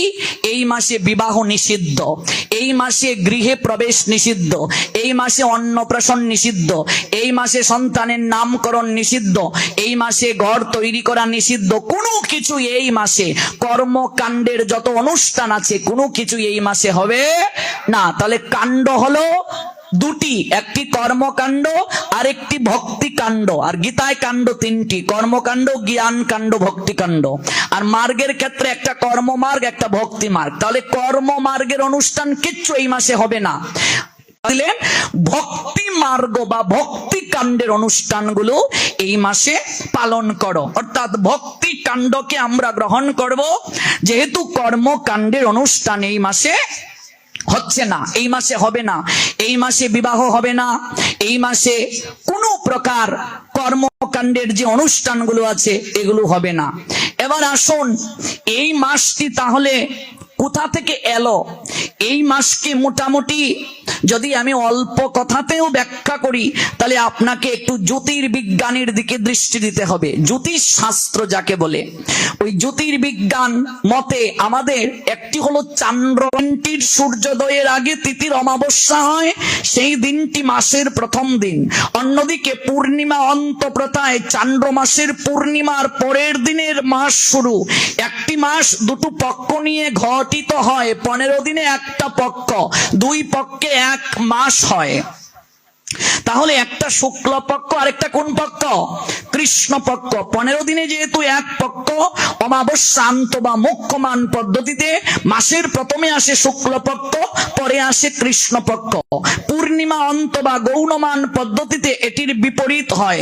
চন্দ্রমাসের পূর্ণিমা বা অমাবস্যার দিন থেকে যে নক্ষত্র থাকে সেই নক্ষত্রের নামেই মাসটার নামকরণ হয়। যেমন 33টা নক্ষত্রের নাম জানলাম, একটা রাশি থেকে আরেকটা রাশিতে গমন করাকে বলে সংক্রান্তি। সং মানে সাজা, ক্রান্তি মানে গমনাগমন। সূর্যের একটা রাশি থেকে আরেকটা রাশিতে গমনাগমনের যে পদ্ধতি, ওই পদ্ধতি হলো সংক্রান্তি। 12টা রাশি আমরা ইতিপূর্বে জেনেছি। তাহলে রাশি সংক্রমণাৎ সৌর রাশি চক্রে যে বিন্দু হতে গ্রহ সমূহের অবস্থান নির্ণয় হয় তাকে বলি আদি পৌরবর্ষে হয় 365.2587 দিন। যদি আমরা ভূগোলের দিকে যাই, যারা আর্টসের স্টুডেন্ট আছো, অনেক সময় দিন বড় হয়, রাত ছোট হয়, রাত বড় হয়, দিন ছোট হয়। নিশ্চয়ই আপনারা পড়েছেন ভূগোলে এগুলো, বা ইতিহাস যারা পড়েছেন। কোন সৌর মাসে যে অমাবস্যা পূর্ণিমা হয় তার পরবর্তী দিন থেকে যে মুখ্য চন্দ্রমাস ধরা হয় তার নাম ওই সৌর মাসের নামে নামাঙ্কিত হয়। গড়ে প্রতি চন্দ্রমাস 29 দিন 12 ঘন্টা 44 মিনিট 3 সেকেন্ড হয়। চান্দ্র বছরে 360টা তিথি থাকে। লক্ষণীয় যে প্রতি চন্দ্রমাসে সৌর মাসের দৈর্ঘ্যের যখন পার্থক্য হয় তখন 19 থেকে 26 ঘন্টার একটা ব্যবধান হয়। গড়ে 23 ঘন্টা 37 মিনিট 28 সেকেন্ড একটা ব্যবধান থাকে। চান্দ্রবর্ষে 360টি তিথিতে 354.36 দিন সৌর দিন হয়। আমরা যদি ধরি, মনে করুন বা একটা ধারণা, 355 দিন। এটি কোন? এই 355 দিন হলো সৌর, আর অন্য সিদ্ধান্তে হলো 365 দিনে বছর। তাহলে 365 থেকে আমরা যদি 355কে বাদ দেই তাহলে কয়দিন থাকে? 10 দিন। 3 বছর যদি যায়, 3 দশে কয় দিন? 30 দিন। একটা অতিরিক্ত মাস যুক্ত হয়। ভগবান তিথিকে একটু একটু করে ক্ষয় করে এই মাসের উদয় করেন। এই জন্য তিথি এগিয়ে যায়, তিথি পিছিয়ে যায়। দেখুন, আমি অল্প সময়ে এই যে বিষয়টা, এটাকে যদি 1 সপ্তাহ ব্যাখ্যা করতে পারতাম তাহলে বিষয়গুলো ক্লিয়ার হতো যে আমরা তিথি অনুযায়ী এগুলো কেন করি। মৃত্যু তিথি পালন করি, মৃত্যু দিন কিন্তু পালন হিন্দু শাস্ত্রে হয় না। লোকনাথ ব্রহ্মচারী বাবার আমরা যখন জন্ম অষ্টমী পালন করি 18ই ভাদ্র, কিন্তু বাবার যদি তিথি পালন করি এগিয়ে পিছিয়ে যাবে কিনা? তেমনি ভাবে যদি তিরুদান দিবস পালন করি তাহলে 19শে জ্যৈষ্ঠ, কিন্তু তিথি যদি পালন করা হয় এগিয়ে পিছিয়ে যাবে কিনা? যেমন দেখা যাচ্ছে দামোদর মাস হয়তো এগিয়ে যায়, আবার অনেক সময় অগ্রহায়ণে গিয়ে শেষ হয়। আগামী বছর অগ্রহায়ণে 8 তারিখ গিয়ে শেষ হবে, পিছিয়ে যায়। দুর্গাপূজা এই তারিখে চলে গেছে কার্তিকে। এই যে এগিয়ে যায় পিছিয়ে যায়, একটু একটু করে তিথি ক্ষয় করানো হয়। প্রতি বছর চান্দ্র সৌর মাসের মধ্যে 10 দিন 21 ঘন্টা 35 মিনিটের পার্থক্য হয়। এই যে অতিরিক্ত 10 দিন 21 ঘন্টা অর্থাৎ 2.71 বছর বা 32.5 মাসে সমন্বয় যখন করা হয়, 32টি সৌর মাসের মাঝে 33টি চন্দ্র মাস, মোট কথা চান্দ্র সৌর বর্ষের মধ্যে সমন্বয় রাখার জন্য একটা অধিক মাস তিথি ক্ষয় করে করে শাস্ত্রকারগণ করেছেন। এটা করার দরকারটা কি ছিল?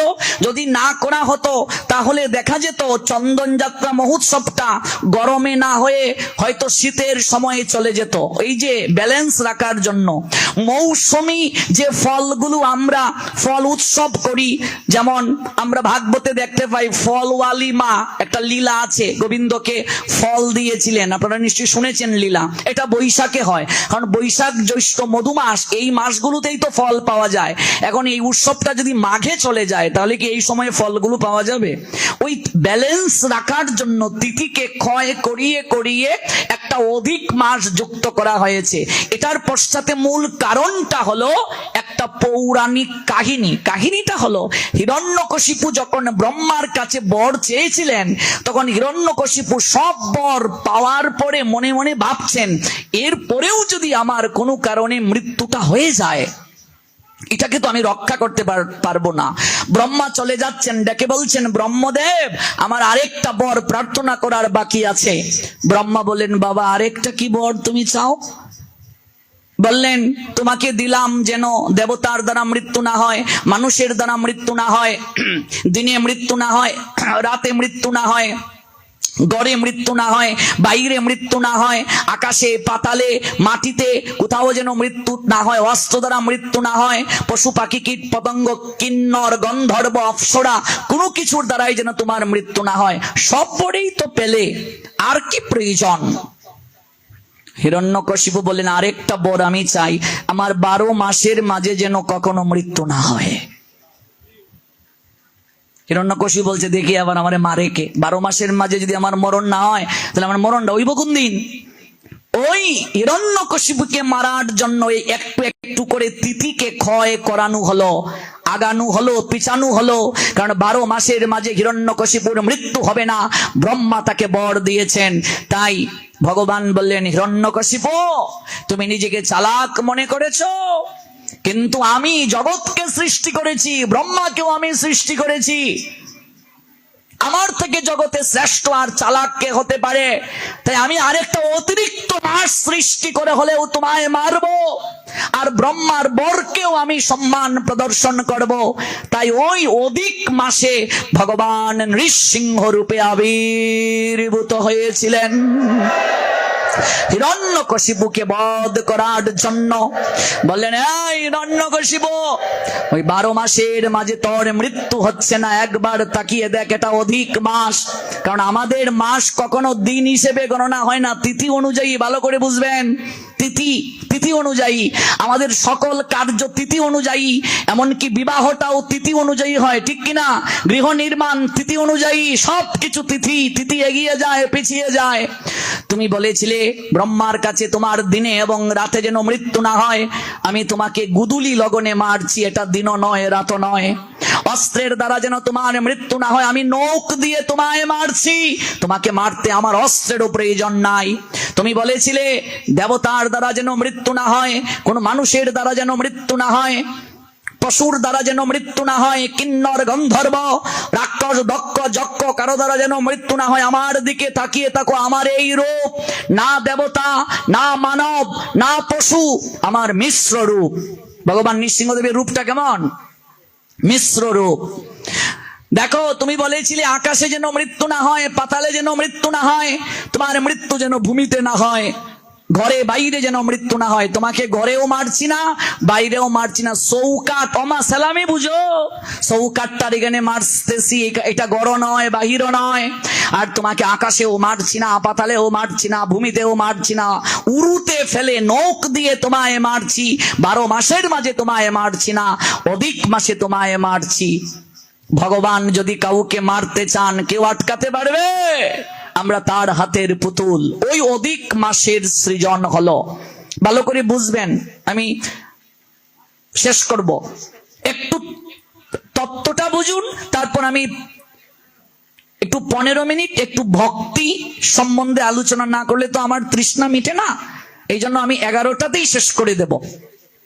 একটু কৃপা করে শ্রবণ করুন, একটু তত্ত্ব নিয়ে যান, নইলে এই মাসের প্রতি শ্রদ্ধা জাগবে না, আমরা কাউকে উত্তর দিতে পারবো না। 10:30 বাজে, আর একটু অন্তত 15-20 মিনিট সময় শ্রবণ করুন। আমরা তো সবসময়ই ঘরে ফিরবো, কিন্তু এই তত্ত্বগুলো সবসময় সব জায়গায় সব পরিবেশে আমরা পাবো না। একটু কৃপা করে শ্রবণ করুন। এই মাসকে তখন মল মাস বলা হলো। মল মানে দূষিত, যেহেতু এই অধিক মাসে কোনো প্রকার কর্মকাণ্ডের অনুষ্ঠান হয় না, তাই এটা দূষিত মাস রূপে স্মার্তবাদী পণ্ডিতরা কি করলেন? আখ্যায়িত করলেন। এই মাস মনের দুঃখে তখন ভগবান শ্রীহরির নিকটে বৈকুণ্ঠে গিয়ে প্রার্থনা নিবেদন করলো, প্রভু আমাকে সবাই অপবিত্র বলে, মল বলে, আমাকে সবাই টিকা টিপ্পণী করে। প্রভু বললেন, আমার চরণে যে আশ্রয় গ্রহণ করে, নয়নের জলে অঞ্জলি প্রদান করে, আমি তার মনস্কামনা পূর্ণ করি। তুমি দুঃখ পেও না, কষ্ট পেও না। সবাই তোমাকে মল মাস বলে এই মাসে শুভ কাজ করতে চায় না। টিকা টিপ্পণী করে আমার অনন্ত নামের মাঝে একটা নাম হলো পুরুষোত্তম, পুরুষের মাঝে আমি হলাম উত্তম। গীতার 18টা অধ্যায়ের মাঝে একটা অধ্যায় হলো পুরুষোত্তম যুগ, 15তম অধ্যায়, পুরুষের মাঝে আমি উত্তম। কাজেই তুমি আমার চরণে শরণাগত হয়েছ, তোমার কোনো দুঃখ নেই, তোমার কোনো যন্ত্রণা নেই, তোমার কোনো কলঙ্ক থাকবে না। আমার নাম অনুসারে তোমার নাম হবে। আজ থেকে আমার ভক্তরা, ভালো করে বুঝবেন, ভগবান বলছেন আমার ভক্তরা, সবাইকে বলেন নাই।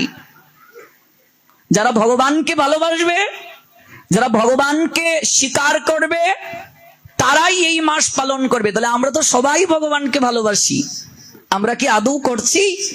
বলছেন যারা আমার ভক্ত হবে, ভালো করে শব্দটা বুঝুন, আমার ভক্ত যারা হবে, আমাকে যারা ভালোবাসবে, আমাকে যারা আদর করবে, আমাকে যারা যত্ন করবে, তারা তোমাকে পুরুষোত্তম নামে ডাকবে, আমার নামানুসারে ডাকবে। অন্যান্য মাসে ভক্তি যাজন করলে তারা যতটা কৃপা পাবে, এমনকি কার্তিক মাসে ভক্তি যাজন করলে যতটা কৃপা পাবে, এই পুরুষোত্তম মাসে যারা ব্রত করবে, প্রদীপ দেখাবে, ওরা কার্তিক মাস থেকেও 1000 গুণ বেশি কৃপা লাভ করবে। 1000 কার্তিক মাস মানে একটা পুরুষোত্তম মাস। তো 1000 কার্তিক মাস আমাদের জীবনে পালন করা সম্ভব? মা 1000 বছর বাঁচবো? প্রত্যেক বছরে একবার কার্তিক আসে। 1000 কার্তিক ব্রত, দামোদর ব্রত পালন করলে যে ফল, একটা পুরুষোত্তম ব্রত পালন করলে সেই ফল। 1000 ঘন্টা ভাগবত কথা অন্য মাসে শ্রবণ করলে যে কৃপা, এই পুরুষোত্তম মাসে 1 ঘন্টা ভাগবত কথা শ্রবণ করলে সেই কৃপা লাভ হবে।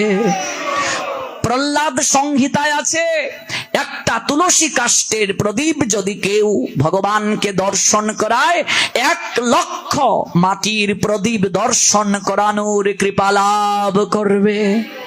যা করবে 1000 গুণ বেশি কৃপা পাবে, কারণ আমি যাকে কৃপা করি জগতে সে সর্বোত্তম হয়ে যায়। ভগবান বলছেন আমি যাকে কৃপা করি সে জগতে উত্তম হয়ে যায়। তোমাকে আজ থেকে কেউ আর দূষিত মাস বলবে না, আমার নাম অনুসারে তোমার নামকরণ আমি দিয়ে দিলাম। এই মাসে কেউ কোনো কর্মকাণ্ডের অনুষ্ঠান করবে না, আমি নিষিদ্ধ দিলাম করে। ভগবান বলছেন এই মাসে বিয়ে, এই মাসে অন্য যত অনুষ্ঠান আছে কোনো কিছু ওরা করবে না। কেবল একটা মাস ওরা আমার নাম গুণগানে থাকবে, আমার গুণকীর্তন করবে। সকল কিছু বন্ধ এই মাসে, কর্মকাণ্ডের যত অনুষ্ঠান আছে সকল কিছু বন্ধ দিলেন করে। এক মাস কোনো কিছু হবে না, এক মাস কেবল সবাই মিলে আমার গুণকীর্তন করবে। তাহলে মোটামুটি 3 বছর পর পর এই মাসটা আসে, বুঝলে মা? তাহলে এই বছর প্রায় 15 দিন চলে গিয়েছে কিনা? যারা আমরা পালন করি নাই আগামীকাল থেকে শুরু করতে পারি, কারণ যে কোনো দিন থেকে আপনি এই ব্রত শুরু করতে পারবেন। 1 মাস যারা পালন করবে তারা তো অধিক কৃপা পাবে। যারা 1 মাস পারে নাই 20 দিন করো, 20 দিন যারা পারলো না অন্তত 15 দিন করুন, 15 দিন পারছেন না অন্তত 1 সপ্তাহ হলেও করুন। যারা সমর্থ আছেন হবিষণ্য খেয়ে করুন, আরো যারা সমর্থ ফল খেয়ে করতে পারেন, আরো যারা শরীরগত দিক থেকে সমর্থ দুধ খেয়ে করতে পারেন, আর যারা সমর্থ না শরীরগত দিক থেকে আপনারা কেবল সাত্বিক আহার অর্থাৎ নিরামিষ রান্না করে ভগবানকে তুলসী দিয়ে প্রসাদ পেয়ে বাকি 15টা দিন ভগবানের গুণকীর্তন করুন। শুদ্ধ শরীরে শুদ্ধ মনে সন্ধ্যাবেলা ভগবান পুরুষোত্তমের উদ্দেশ্যে একটা করে প্রদীপ প্রজ্বলন করুন। তাহলে লক্ষ লক্ষ জন্মের যে প্রারব্ধ কর্মের আবর্জনা আছে প্রদীপের অগ্নি দ্বারা মা কি হয়ে যাবে? দগ্ধ হয়ে যাবে, পুড়ে ছাই হয়ে যাবে। যদি পারেন ব্রত অন্তে, যেদিন ব্রত শেষ হবে সংক্রান্তি দিন 33 প্রকার আইটেম রান্না করে ভগবানকে ভোগ নিবেদন করবেন। কয় প্রকার? 33। এই মাসে 33-এর গুরুত্ব খুব বেশি। কেন? 33 কোটি দেবতার উদ্দেশ্যে আমরা এই ব্রতকে উৎসর্গ করব। কোটি মানে প্রকার, 33 প্রকার দেবতা আমাদের হয়ে, আমরা দেবঋণে আবদ্ধ সবাই। কেউ যদি ভগবান পুরুষোত্তমের আরাধনা করে গাছের মূলে যদি জল দেয়, ডালপালায় আলাদা করে জল দেওয়ার দরকার হয়। এই যে সূর্য পূর্ব গগনে উদিত হয়ে, যদিও বিজ্ঞান বলছে সূর্য উদিত অস্ত হয় না, এক জায়গাতেই আছে, পৃথিবী ঘুরছে, সে অন্য কথা। এই যে সূর্য আলো দিচ্ছে আমাদেরকে, ওমা লাইট জ্বলছে, প্রতি মাসে বিল দিতে হয় কিনা? ফ্যান চলছে, প্রতি মাসে বিল দিতে হয় কিনা? একদিন সূর্য যদি এসে বলেন আমার বিল পরিশোধ করো, পারবো কোনোদিন বিল পরিশোধ করতে? বুকে হাত দিয়ে বলুন তো, আমরা এখানে যে কজন আছি প্রতিদিন সূর্যকে প্রণাম দেই, মনে থাকে না অনেকের? এইভাবে প্রত্যেক দেবতাকে যদি কৃতজ্ঞতা স্বীকার করতে হয় জীবনে পারবো? 33 কোটি দেবতার পূজা করা সম্ভব? তাই কেউ যদি পুরুষোত্তমের পূজা করে, পুরুষোত্তমের যদি কেউ আরাধনা করে, 33 কোটি দেবতারও আরাধনা করা হয়ে যায়। 33 কোটি দেবতাও আপনার প্রতি সন্তুষ্ট হয়ে যাবে। 33 বার যদি সামর্থ্য থাকে ভগবানকে প্রতিদিন প্রণাম দেবে। ওমা কয়বার? যদি সামর্থ্য থাকে কয়বার? 33 বার। যদি সামর্থ্য থাকে 33 বার তুলসী পরিক্রমা করবে, 33টি প্রণাম দেবে, 33 প্রকার ফুল ভগবানকে নিবেদন করবে, এবং ব্রত অন্তে 33 প্রকার আইটেম রান্না করে ভগবানকে নিবেদন করে একটু সাধু সেবা করাবে, একটু বস্ত্র দান করবে যদি সামর্থ্য থাকে, একটা তুলসীর মালা দান করবে, ব্রাহ্মণকে একটা পৈতা দান করবে, বস্ত্র দান করবে। ব্রাহ্মণকে দান খুব কৃপা হয়, সদাচারী ব্রাহ্মণ সদাচারী বৈষ্ণবকে দান, একটা পাদুকা, এক জোড়া পাদুকা মানে জুতো দান করবে, একটা ছাতা যদি পারো দান করবে, সঙ্গে একটু জব, ভুট্টা, ছাতু এগুলো দান যদি করতে পারো, তিল, তিসি এগুলো যদি দান করতে পারো, অধিক থেকে অধিকতর কৃপা পাবে। ওই যে ব্রত পুরুষোত্তম, পুরুষের মাঝে উত্তম, মানে সবার আরাধনা হয়ে যাবে এই ব্রত।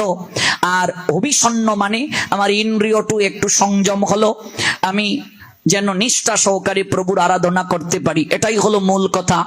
মা বাবা মরলে কেবল হবিষণ্য, স্বামী মরলে কেবল স্ত্রী হবিষণ্য খাবে, এটা নিয়ম না, এটা ভুল কথা। মূল কথাটা হলো হবিষণ্য কেবল আমাদের একটু ইন্দ্রিয়কে নিয়ন্ত্রণ রাখতে সহায়তা করে, আর কোনো কিছু নয়। এবার আপনি ফলমূল খেয়েও করতে পারেন, আপনি নিরামিষ খেয়েও করতে পারেন। মূল কথাটা হলো আমরা যেন অন্যদিকে মনকে ধাবিত না করি, আমরা যেন একটা মাস প্রভুর আরাধনা করি। যারা প্রতিদিন মঙ্গল আরতি করেন না, সবারই আমাদের মঙ্গল আরতি করা উচিত। মঙ্গল আরতি না করলে গৃহের কখনো মঙ্গল হয় না। আপনি সংসারী মানুষ, যদি আপনি 4টায় না পারেন 5টায় করুন, 5টায় পারেন না 6টায় মঙ্গল আরতি করুন, 6টায় পারেন না 6:30 করুন, কিন্তু করতেই হবে আরতি। আর এই মাসে চেষ্টা করুন 4টায় করার, 4টায় না পারেন অন্তত শেষ সময় 5টায় করুন। অন্তত একটা মাস মঙ্গল আরতি করুন। এই পুরুষোত্তম মাস 3 বছর পর এলো, আগামী 3 বছর পরে আমাদের জীবনে পুরুষোত্তম ব্রত আর পাবো কিনা জানি না, আমাদের জীবনে হবে কিনা জানি না। আগামীকাল আপনারা সবাই যদি পারেন হাতে বাড়ি থেকে প্রদীপ নিয়ে আসবেন। আমরা পাঠ অন্তে একটু ভগবানের উদ্দেশ্যে দান করব। সাধু সঙ্গে যদি দান করা হয় ভালো, যাদের তুলসী ডাল আছে নিয়ে আসবে, প্রত্যেকে যদি নিজ নিজ করে নিয়ে আসো ভালো। মাটির প্রদীপ হলে ভালো, তাতেও যদি না পারো অন্তত একটা মোমবাতি তো আনতে পারবে। সবার উদ্দেশ্য করে যদি কেউ প্রদীপ প্রজ্বলন করায়, প্রদীপ জ্বালানোর অর্থ কি মা? আমি অন্ধকার থেকে যেন আলোর পথে যেতে পারি। মাতৃজঠরে একটা অন্ধকার প্রকোষ্ঠে আমরা ছিলাম, অন্ধকার প্রকোষ্ঠে প্রভু আমাদেরকে কৃপা করে জগতে মানুষ দেহ দিয়ে পাঠালেন, ওরে যা তোরা ভজন কর গিয়ে। কিন্তু ভজন তো আর হলো না রে মা। এই সংসারটা অনিত্য, এটাকে নিত্য করে আঁকড়ে ধরলাম। যারা আমাদের আপনার নয় ওদেরকে আমরা আপনার বলে গ্রহণ করলাম। আবার ওই আত্মীয় স্বজন যাদের মনোরঞ্জন করতে করতে সময় চলে গেল, দিন চলে গেল, ওরা আমাকে যেদিন মহাপ্রস্থান হবে আমাকে কাঁধে চড়িয়ে ওই শ্মশানটা পর্যন্ত পৌঁছে দেবে, আর বেশি যেতে পারবে না, শ্মশান পর্যন্ত যাবে। এরপরের জগৎটা অন্ধকার, কেউ নাই মা, একটা অন্ধকার জগৎ। একা একা আমাকে তোমাকে সবাইকে যাত্রা করতে হবে। শ্মশান বন্ধুগণ বলছে এই পর্যন্ত আমাদের দায়িত্ব ছিল তোমাকে পৌঁছে দেয়ার, পৌঁছে দিয়ে গেলাম। হে বন্ধু, বাকিটা পথ তোমাকে একা একা যেতে হবে। সেই দিন কেউ কিন্তু আপনাকে আলো দেখাবে না। অন্ধকার আমরা ভয় পাই, অনেকে ডিম লাইট জ্বালিয়ে ঘুমায়, অন্ধকারে ঘুমাতে পারে না। কারেন্ট চলে গেলে বাচ্চা চিৎকার করে ডাকে, ও মা চার্জ লাইটটা নিয়ে আসো, ভয় করছে। স্ত্রী ভয় পায়, কারেন্ট চলে গেছে, ওয়াশরুমে গিয়েছে, ডাকছে স্বামীকে চার্জ লাইটটা নিয়ে আসো। অনেকে ব্যাকআপ লাইট রাখে, কারেন্ট চলে গেলে যেন লাইটটা জ্বলে। অনেকে আবার আইপিএস এর ব্যবস্থা রাখে। আমরা অন্ধকার সহ্য করতে পারি না, অন্ধকার শত্রু আমাদের, অন্ধকারকে আমরা ভয় পাই। কিন্তু শাস্ত্র বললেন, ওরে জীব, তুই অন্ধকারে একা ছিলে, তুই যাবেও একা একা অন্ধকার পথে। তাই ভগবানের উদ্দেশ্যে প্রদীপ জ্বালাবি, ওই প্রদীপ জ্বালিয়ে প্রার্থনা করবে ভগবানের উদ্দেশ্যে, প্রভু অন্ধকার প্রকোষ্ঠে ছিলাম, তুমি আলোর জগতের সন্ধান দিয়ে এই কর্ণকুহরে দিব্য মন্ত্র দিয়ে আমার হৃদয়টাকে তুমি সেদিন জাগরণ ঘটিয়ে সংসারে পাঠিয়ে বলেছিলে, যেখানে আমার ভক্তগণ আমার গুণকীর্তন করবে ওই জায়গায় যেও, আমার সংবাদ পাবে। সংসারের গোলমালে কোলাহলে তোমায় ভুলে গেলাম। তাই অন্তত আজ সাধু সঙ্গে তোমার উদ্দেশ্যে দীপ জ্বালছি, প্রদীপ প্রজ্বলন করছি। যেদিন সবাইকে ছেড়ে একা একা অন্ধকার পথে যাত্রা করব, কেউ যেদিন সহায়িকা আলোক সজ্জা নিয়ে দাঁড়াবে না, প্রভু গো, সেদিন তুমি তোমার ভক্তির মশালটা, কৃপার মশালটা হাতে নিয়ে ভবের ঘাটে দাঁড়িয়ে দেখো। তোমার চরণ তরিতে তুলে নেওয়ার জন্য সেদিন তুমি দাঁড়িয়ে দেখো প্রভু, ওই ঘাটটায় সেদিন তুমি দাঁড়িয়ে দেখো। গঙ্গাদাস বিপ্র জাতিচ্যুত হবেন, ধর্মচ্যুত হবেন, বাদশার কোন জড়ে পড়েছেন নবদ্বীপে। রাত্রিবেলায় নবদ্বীপ ছেড়ে তিনি চলে যাবেন সপরিবার সহ। খরস্রোতা ভাগীরথী গঙ্গার তীরে এসে দাঁড়ালেন। উত্তাল তরঙ্গ, খরস্রোতা কলকল বয়ে যাচ্ছে, কেউ নেই আশেপাশে, চারিদিকে সবাই ঘুমন্ত, অন্ধকার রাত, অন্ধকারে আলো নাই। গঙ্গাদাস বিপ্র ভাবছেন, খরস্রোতা ভাগীরথী কি করে পার হব? মধ্যরাত, ঘাটে তো মাঝিও নাই, নৌকাও নাই, কি করে পাড়ি দেব? সকালবেলা বাদশার অনুচরেরা ধরে নিয়ে যাবে, জাতিচ্যুত ধর্মচ্যুত করবে। ধর্ম ত্যাগ করার আগে মৃত্যুই শ্রেয়। হে মধুসূদন, বিপদহারী জনার্দন, তুমি ছাড়া জগতে আর কেউ নাই।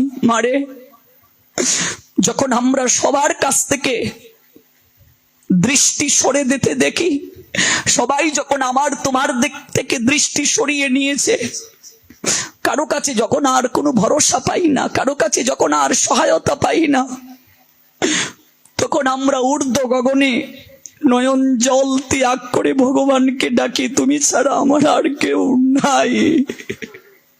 এই জগৎ সংসারে তুমি ছাড়া আমার আর কেউ নাই। গঙ্গাদাস বিপ্র ভাবছেন কেউ তো নেই প্রভু, কেউ নেই।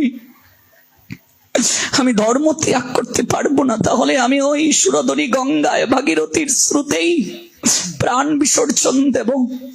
অন্ধকার রাতে হঠাৎ দেখছেন দূরে একটা মশাল জ্বলছে, একটা মশাল। তৎকালীন সময়ে মশাল হাতে নিয়ে মানুষ এক জায়গা থেকে আরেক জায়গায় যেত। একটা মশাল জ্বলছে অন্ধকার রাতে। একটা মাঝি গান গেয়ে গেয়ে নৌকা বেয়ে বেয়ে আসছে।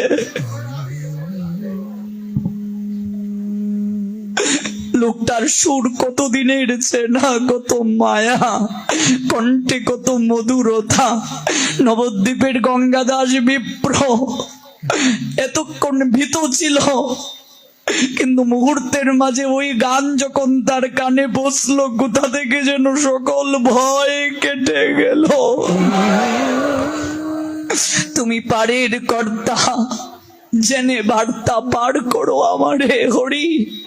দিন তো গেল, সন্ধ্যা হলো, পার করো আমারে হরি। হে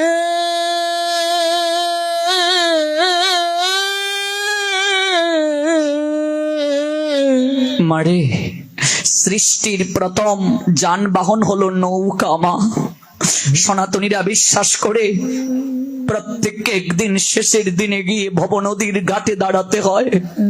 এই জন্য সনাতনী হিন্দুরা খেয়া পার হয়ে কোনোদিন টাকা না দিয়ে আসে না রে মা। মরলে দেখবে মৃত লাশের সঙ্গে মানুষ কয়েন দিয়ে দেয়, পয়সা দিয়ে দেয়। আমি একদিন ছোটবেলা মাকে জিজ্ঞেস করেছি, ও মা, ওই যে 1 টাকার পয়সা দিয়ে দিল, এটা কি গো মা? মা বললেন, এটা খেয়া পাড়াপাড়ির করি। আমি বললাম, এটা তো শ্মশানেই পড়ে থাকবে, এটা দিয়ে কি করে খেয়া পার হবে? সেদিন তো বুঝিনি, কিন্তু আজ বুঝেছি রে মা। এই জগৎ সংসারের কোনো কিছু ব্যাংক ব্যালেন্স, অর্থবিত্ত বৈভব, ভবের ঘাটের নৌকা পাড়াপাড়ের করি নয় রে মা। সারাটা জীবন কতটা দিন সাধু সঙ্গ করলে, আজকের রাতের মতো কতগুলো রাত তোমার জীবনে এসেছে। সারাটা জীবন কতটা হরি নাম করলে, নামের করি যতদিন পর্যন্ত সঞ্চয় না হবে, ভবের ঘাটে গিয়ে বসে থাকতে হবে। একটা মশাল গান গেয়ে নৌকা বেয়ে বেয়ে মাঝি আসছে। এইভাবে শুধু গঙ্গাদাস বিপ্র নয় রে মা, মৃত্যুর ভয়ে জগতে সবাই ভীত। যেদিন মৃত্যু নামক তক্ষক সর্প দংশন করবে, প্রত্যেককে এগিয়ে ভবের ঘাটে গিয়ে অন্ধকার রাত্রিতে সেদিন দাঁড়িয়ে থাকতে হবে। পদকর্তা এক পাশ থেকে গান গেয়ে বলছেন, জানি না আমার সেই দিনটি কবে হবে। হে দয়াল শ্রীহরি, আমি জানি না আমার সেদিন কবে হবে। তুমি পারে কর্তা, কেঁদে কেঁদে জানাচ্ছেন হৃদয়ের আর্তনাদ। আমি শুনি বর্ত। সাধু সঙ্গ করে জেনেছি ওই পাড় ঘাটের মাঝিটা স্বয়ং তুমি ভগবান শ্রীহরি। তাই আজ ওই বার্তা যেদিন জানতে পারলাম, সকাতরে নয়নের জলে তোমাকে ছাড়া আর কাউকে নয়, কেবল তোমাকেই ডাকছি প্রভু। হরি হে আমার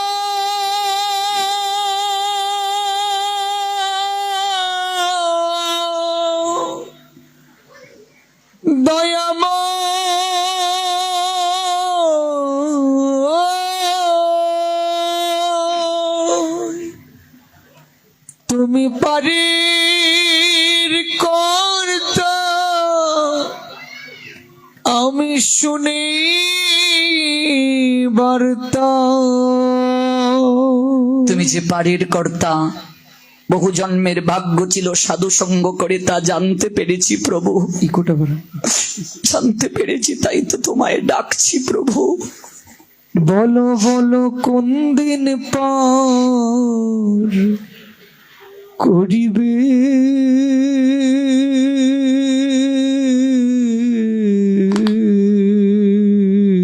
এই দিনটি কার যে কবে আসবে আমরা কেউ জানি না। আমার সেদিন কবে হবে। মশালটা হাতে নিয়ে নৌকা বেয়ে বেয়ে মাঝি এসে ঘাটে নৌকা বিরালো। ও মাঝি, দুর্দিনের বন্ধু হয়ে এসেছ, একটু ভাগীরথী করস্রোতা নদীটা পার করে দাও না মাঝি। তুমি শেষের দিনের পরম বান্ধবের নিয়ে আজ এলে, একটু কৃপা করে নৌকায় তুলে নদীটা পার করে দাও না মাঝি। হাতে কড়ি আছে?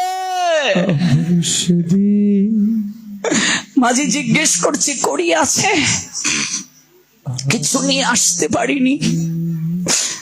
গঙ্গাদাস বিপ্র বলছেন বাদশার অনুচরেরা ধরে নিয়ে যাবে, সারা জীবনের যা কিছু সব রেখে কেবল ভয়ে পালিয়ে চলে এসেছি মারে।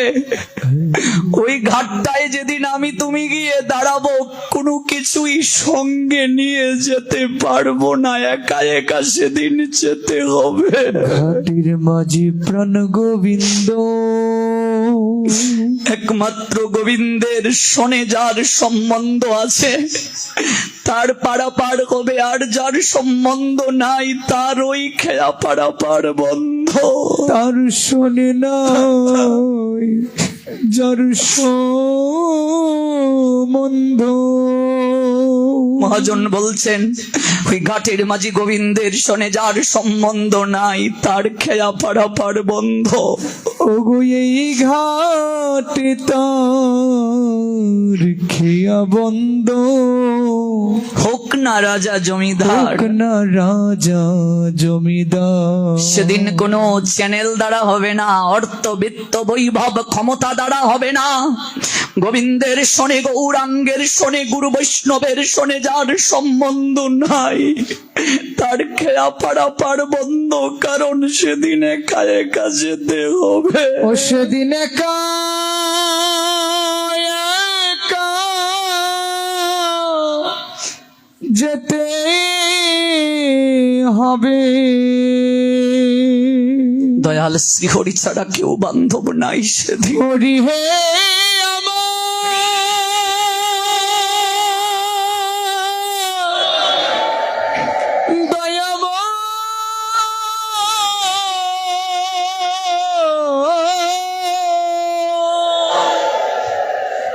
সেদিন একা একা যেতে হবে। কেউ সঙ্গে যাবে না রে মা, ওরি কেউ না তোমার সঙ্গে যাবে।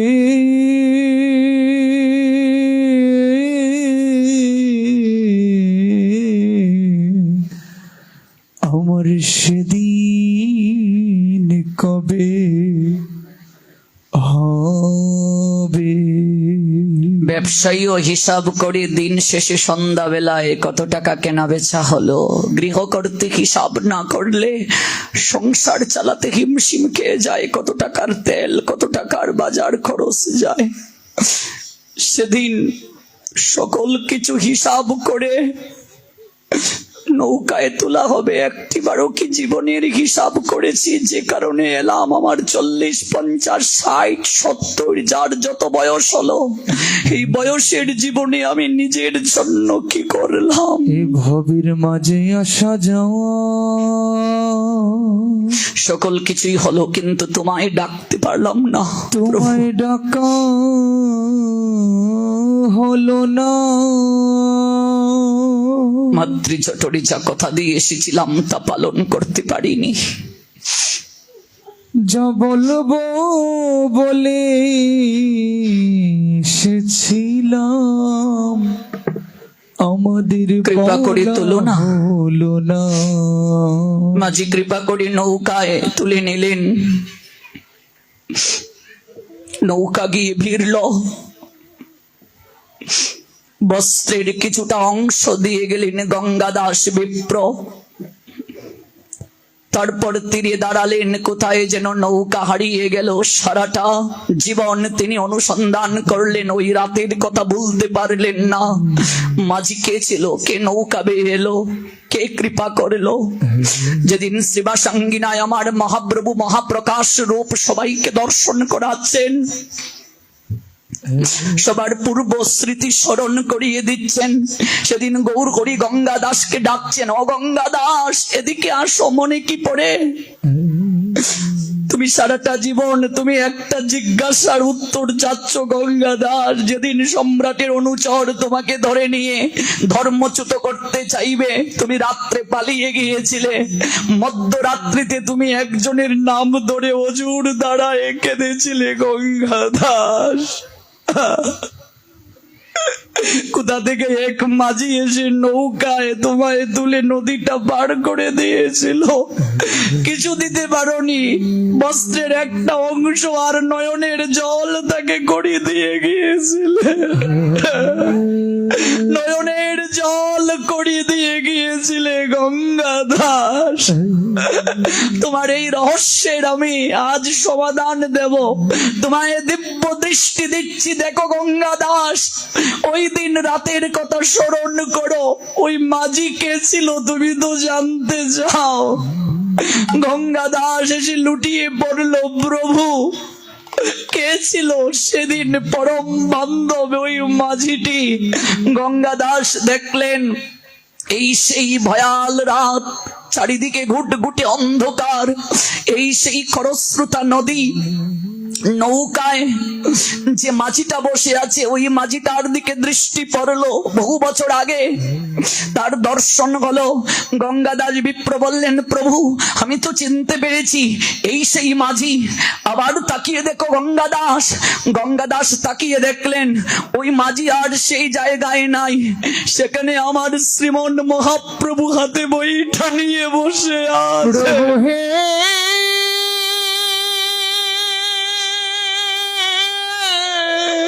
গঙ্গাদাস বিপ্র চরণ দুটো জড়িয়ে ধরে বলল, প্রভু সেদিন তুমি ফাঁকি দিয়ে চলে গিয়েছিলে, আমার কিচ্ছু দেয়ার ছিল না। দুবুটা নয়নের জল দিয়েছিলাম, কত পথ কত প্রান্তর খুঁজেছি, আমি সেই মাঝির সন্ধান পাইনি। আজ তুমি কৃপা করে তুমি তোমার স্বরূপ দেখালে।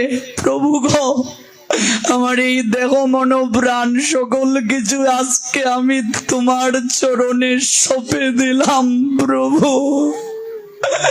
বাকিটা দিন আমি তোমার সেবা করে কাটিয়ে দিতে চাই।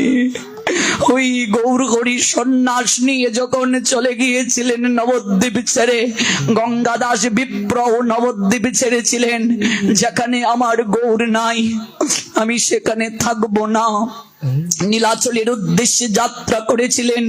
নবদ্বীপের ধূলিকণা উত্তরীয়র মাঝে বেঁধে কাঁদতে কাঁদতে নীলাচলের দিকে যাত্রা করেছিলেন, আর বলেছিলেন, ওরে নবদ্বীপের ধূলিকণা, ওরে শ্রীবাস অঙ্গনের ভক্তবৃন্দের চরণ রেণুকণা, আজ মুঠু মুঠু করে উত্তরীয়তে বেঁধে নিয়ে যাচ্ছি। আমার যদি নীলাচলে যাওয়ার আগে রাস্তায় মৃত্যু হয়ে যায়, আমি ওই ধূলিকণা সারা গায়ে মেখে আমি গৌর গৌর বলে প্রাণ নিতে জীব। আমি গৌর বলে প্রাণ নিতে জীব। ওই ঘাটে দয়াল গৌর আর নিতাই ছাড়া কেউ পরম বান্ধব নেই। সেদিন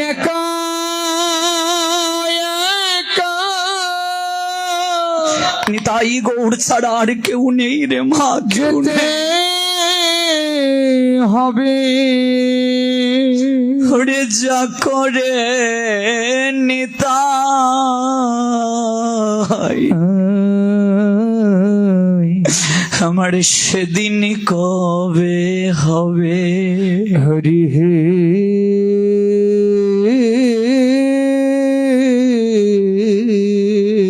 আমরা কলিহত ভাগ্যাহত জীব, আমার সেদিন আমরা গৌর হরির মহিমা গতকাল জেনেছি। আমাদের মতো পতিত পামরদের জন্য গৌরাঙ্গ নিত্যানন্দ ছাড়া আর কেউ নাই রে মা। গৌর নিতাই চরণ ছাড়া আমাদের জন্য আর কেউ পরম বান্ধব নেই, কেউ নেই। তাই নয়ন জলে নিত্যানন্দ গৌরাঙ্গ চরণে অঞ্জলি দিয়ে যান, যেন নিতাই গৌরের কৃপায় ওই দিনটা সুগম হয়। সুস্থ শরীরে প্রভুর নামটা নিয়ে যেন জগৎ থেকে আমরা পরম ধামের দিকে যাত্রা করতে পারি। গৌর প্রেমানন্দ।